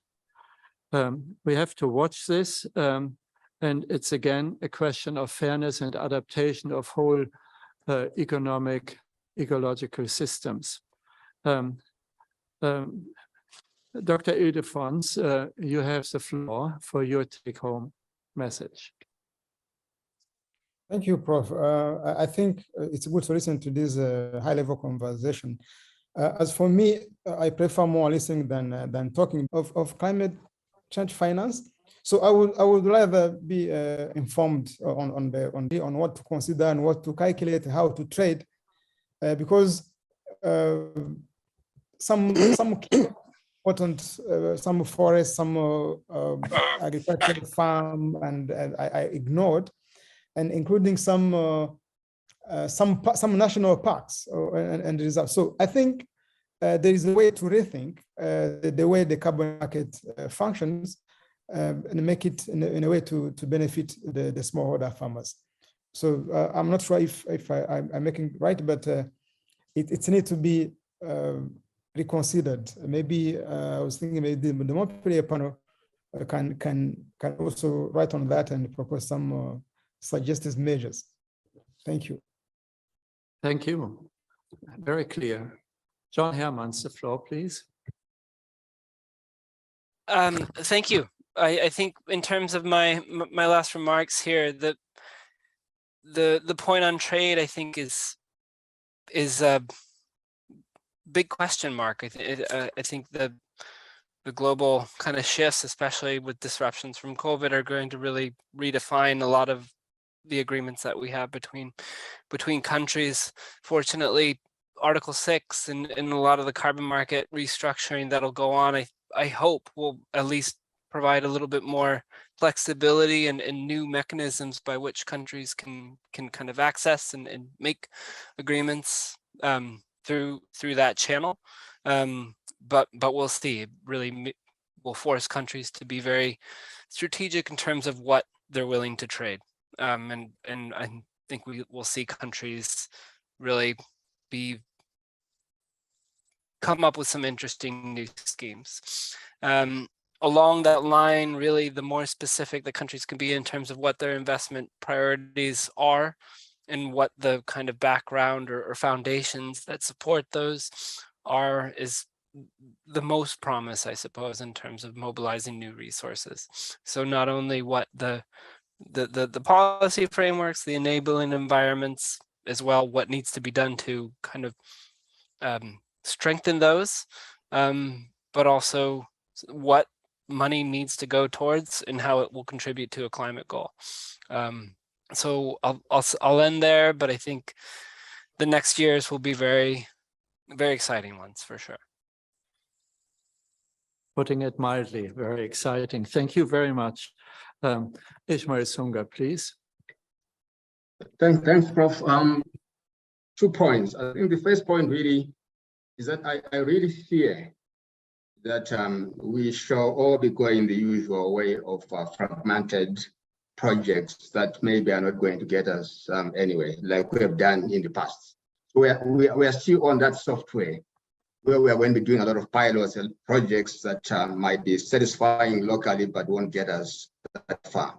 So if we can arrest the fragmentation and the uncoordinated nature of funding in general, we've done a good job. The second point really is that we really need to step up on commitments. I mean, this is a big job. And then finally, we really need to ensure that we target our financing on strategic matters that will give us more bang for the buck. And any financing that is going to be provided without targeting strategic opportunities is going to be wasteful. So we really need to look at mapping the opportunities in the mitigation adaptation area, strategic ones, and begin to quantify them into investable opportunities and crowd in different actors, including a new generation of entrepreneurs. Thanks, over to you. Thank you. Thank you again. Colleagues, let me add 2 extrapolations from what we have just discussed, then hand over to Sheikh Mbao and Usman Badiane. First, the people of large numbers which will be most severely affected by climate stress and climate crisis are marginalized people, are women in rural areas in particular, and small and medium enterprises which have started their business and whose foundations are shaken by droughts, floods, infrastructure falling apart, and so on. So adaptation financing needs to have them involved, and most of them have very low voice. That's why organizations like yours, Ismail, are so critical for designing location-specific, national, and all over Africa, the adaptation funding. My second comment is at the macro level. We are talking about large numbers of people, but we are also talking about large numbers of finance needed. Normal development assistance will not do the trick. We need to look at the international finance institutions, in particular the World Bank and the International Monetary Fund, to step up to the plate in order to actually reach the required financing. The IMF special drawing rights, another round of those is required, in my opinion, because currently there are fiscal constraints all over the world, budget debts all over the world, especially also in Africa, a debt crisis after the COVID crisis. So creative financing, drawing on special drawing rights injections shared with Africa out of the rich world and financing bonds or securing bonds locally out of it could bring us to the billions which are needed. I see actually no other way other than public-private partnership on this large-scale finance mobilization in the current climate crisis to bring us over the hurdle of the next 3 to 4 decades to bend the warming curve and come to a stabilized agro-food ecology in Africa. Let me thank you, you panelists. You have enriched us a lot. You have given us in the Malabo Montpellier panel a lot of more food for thought. And with these words, I would like to hand over to the co-organizer of this session, Sheikh Mbao, and you pass it then on to Usman. Sheikh, you come first. Let me go first, and Sheikh can close also on behalf of his minister. Okay. Yeah, c'est bon? Huh? Sure. Yeah. Okay. So you do the protocol. Yes, I do the academic. Okay, thank you, sir.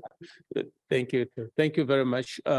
Let me first say thank you to Catherine and her team and Lai on the Academia 2060 side for a very well-organized event. Thank you to our colleagues from CSE who worked with us over the last couple of months to get this event done here today. And of course, our colleagues from Malabo Montpellier Panel who joined us. And finally, the panelists in the just last hour with those rich contribution is very much appreciated. You know, what is really scary about climate change, actually I will change and say climate crisis. And I say climate crisis because I never thought about that way. And I was last month also in a meeting with the German Minister of Environment. And she spoke about an hour in a discussion. She never said climate change once. She was just talking about climate crisis. And I think it's real. What's scary about the crisis is that for those of us who followed the literature and the science community in the 80s, what we're seeing now, I think that a projection we're going to be happening in 2100. Okay, so we are close to 100 years faster or earlier than what they were saying was going to happen. It's already here now. And often we may not make the connection, but how our infrastructure is deteriorating, the pest and disease all around, the frequency and intensity of floods and droughts, all the things are actually things that they did predict, but it was going to happen in 100 years. It's now in a 20 years period, it's already here. So what's going to happen next? What's going to be accelerated? What it means is that the cost to us of not adapting are just, enormous. We have to put together everything we can to be able to live and thrive in this changing environment. It's not going to happen with the ways of doing business of the past, of yesterday, or even of today. It has to change. And that's what this report is telling us, and the preceding report of the same panel by economy. So we're very happy that we could have the discussion, especially these different participants here today. I will just close with telling people where to get the report. So you all have this brochure. In the first page, there's a link to the report. And then further in the report, there are many more from the MAMO panel. You also got a copy of our knowledge product brochure. Everything we produced over the last 10, 15 years is here with a link that you also can access. So let me say again, thank you to Sheikh and through you to your minister and your colleagues for this brilliant partnership. And thank you for being with us. We look forward to more and intensifying our partnership with CSE and your other colleagues here. Thank you very much, and over to you. It's now my turn to have this very daunting task to wrap it up and to put our arrow on a few pointers that are due for recognition beyond this launch, because I think it's starting a new journey on how this report should be used by our policymakers. First of all, congratulate the authors of the report, because when you see the methodology which has been presented by Dr. Debisi and our fellow colleague from Uganda this morning, it was an intensive intellectual exercise. And I think you may believe that it was taken for granted, but I can just be in your shoes during this process to feel the pain of upfloating this very much relevant information from the four or five different countries with different profiles, with information that are quite useful for the whole set of countries in Africa, because each of our countries which is not reported are probably fitting one of the profile or one aspect of the profile that you rightly mentioned. What we learn from that is, first, knowing is as important as action, because if you don't know, you act in the wrong time for the wrong people at the wrong place.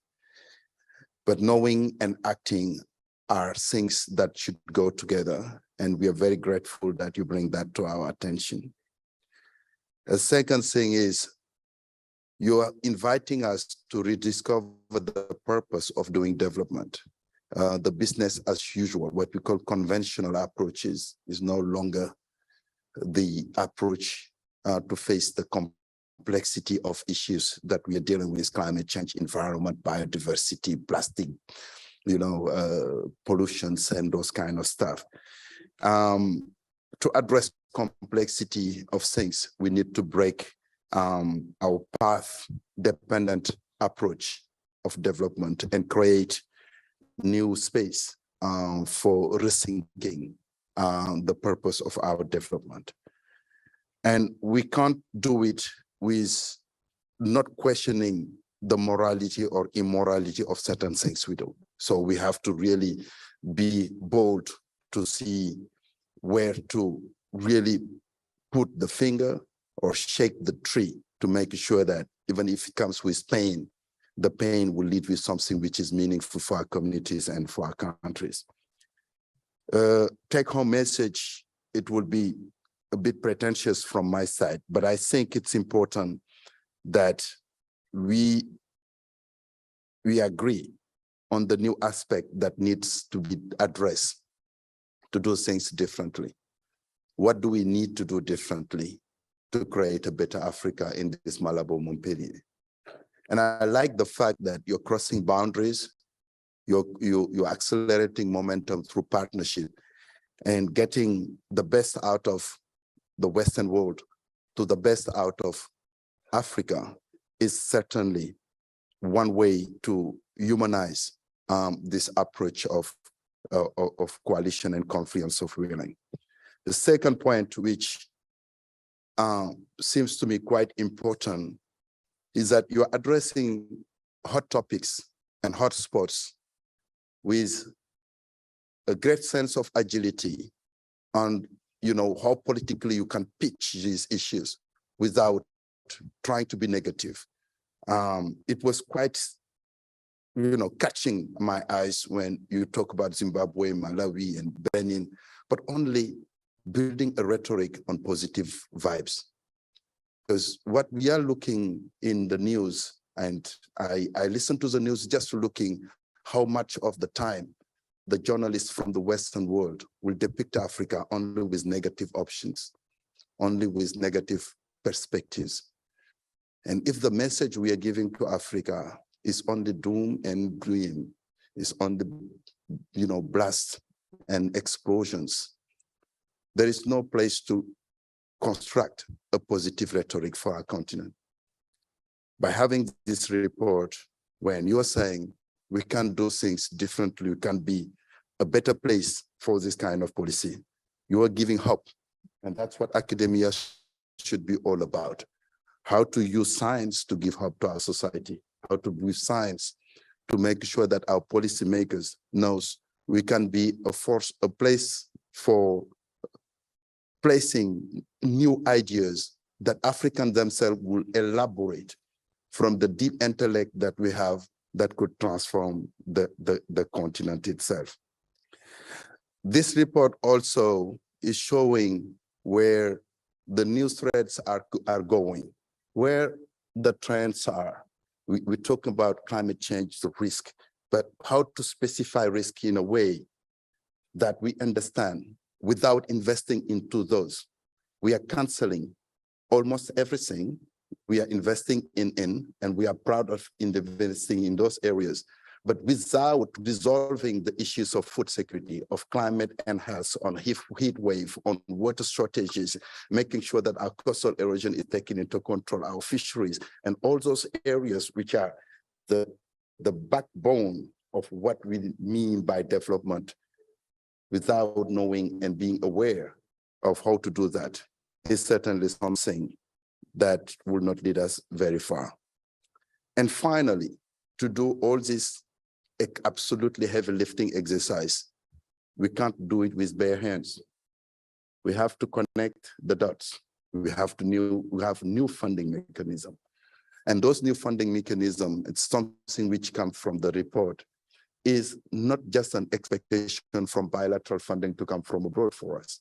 Most of the countries has been putting into place schemes of having national budget system, stop shops processes that bring the domestic resource that they have to address at the forefront place what the country needs are before relying on GCF, on adaptation fund, on JEF and other international donors.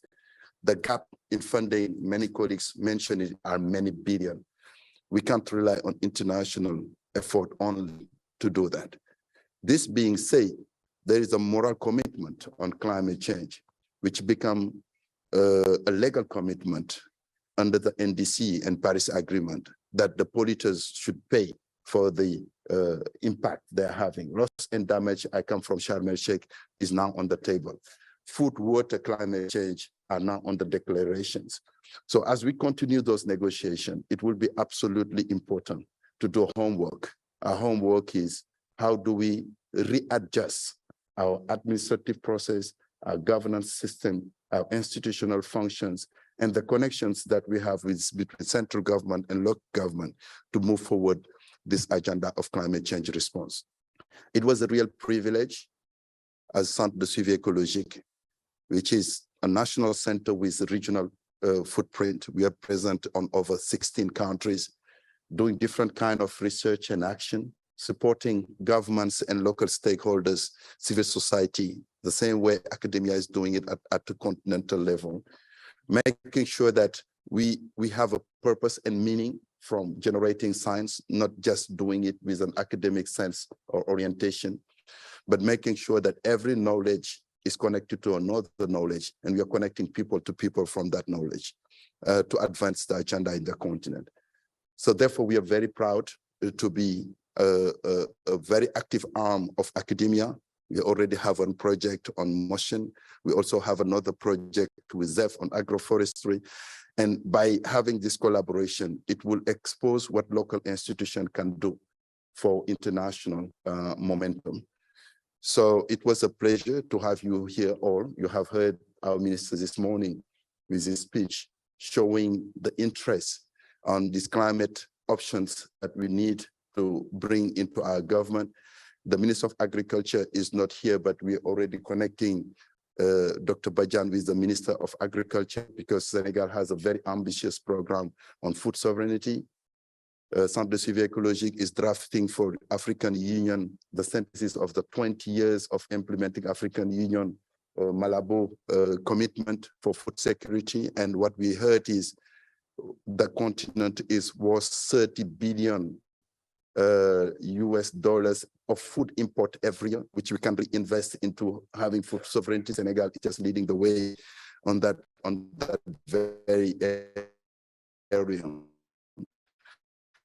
And any research that goes to that, we are very grateful that a set of exquisite scientists are here in the room to move that agenda forward. We thank you all for your contribution. We thank you all for your thoughtful presence And we wish you a good journey for the implementation of the recommendation of the report. On the behalf of the government and the behalf of our ministers, we come to the end of this meeting, and we wish you a very good stay in Senegal and a very good journey back to your home country. Thank you so much for your attention. It's time for coffee, which I was waiting for a long time. Thank you to everybody online. Thank you for taking your time to join us today. Bye-bye, everybody. Good to see. I will tell my colleagues that you have.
Recording stopped.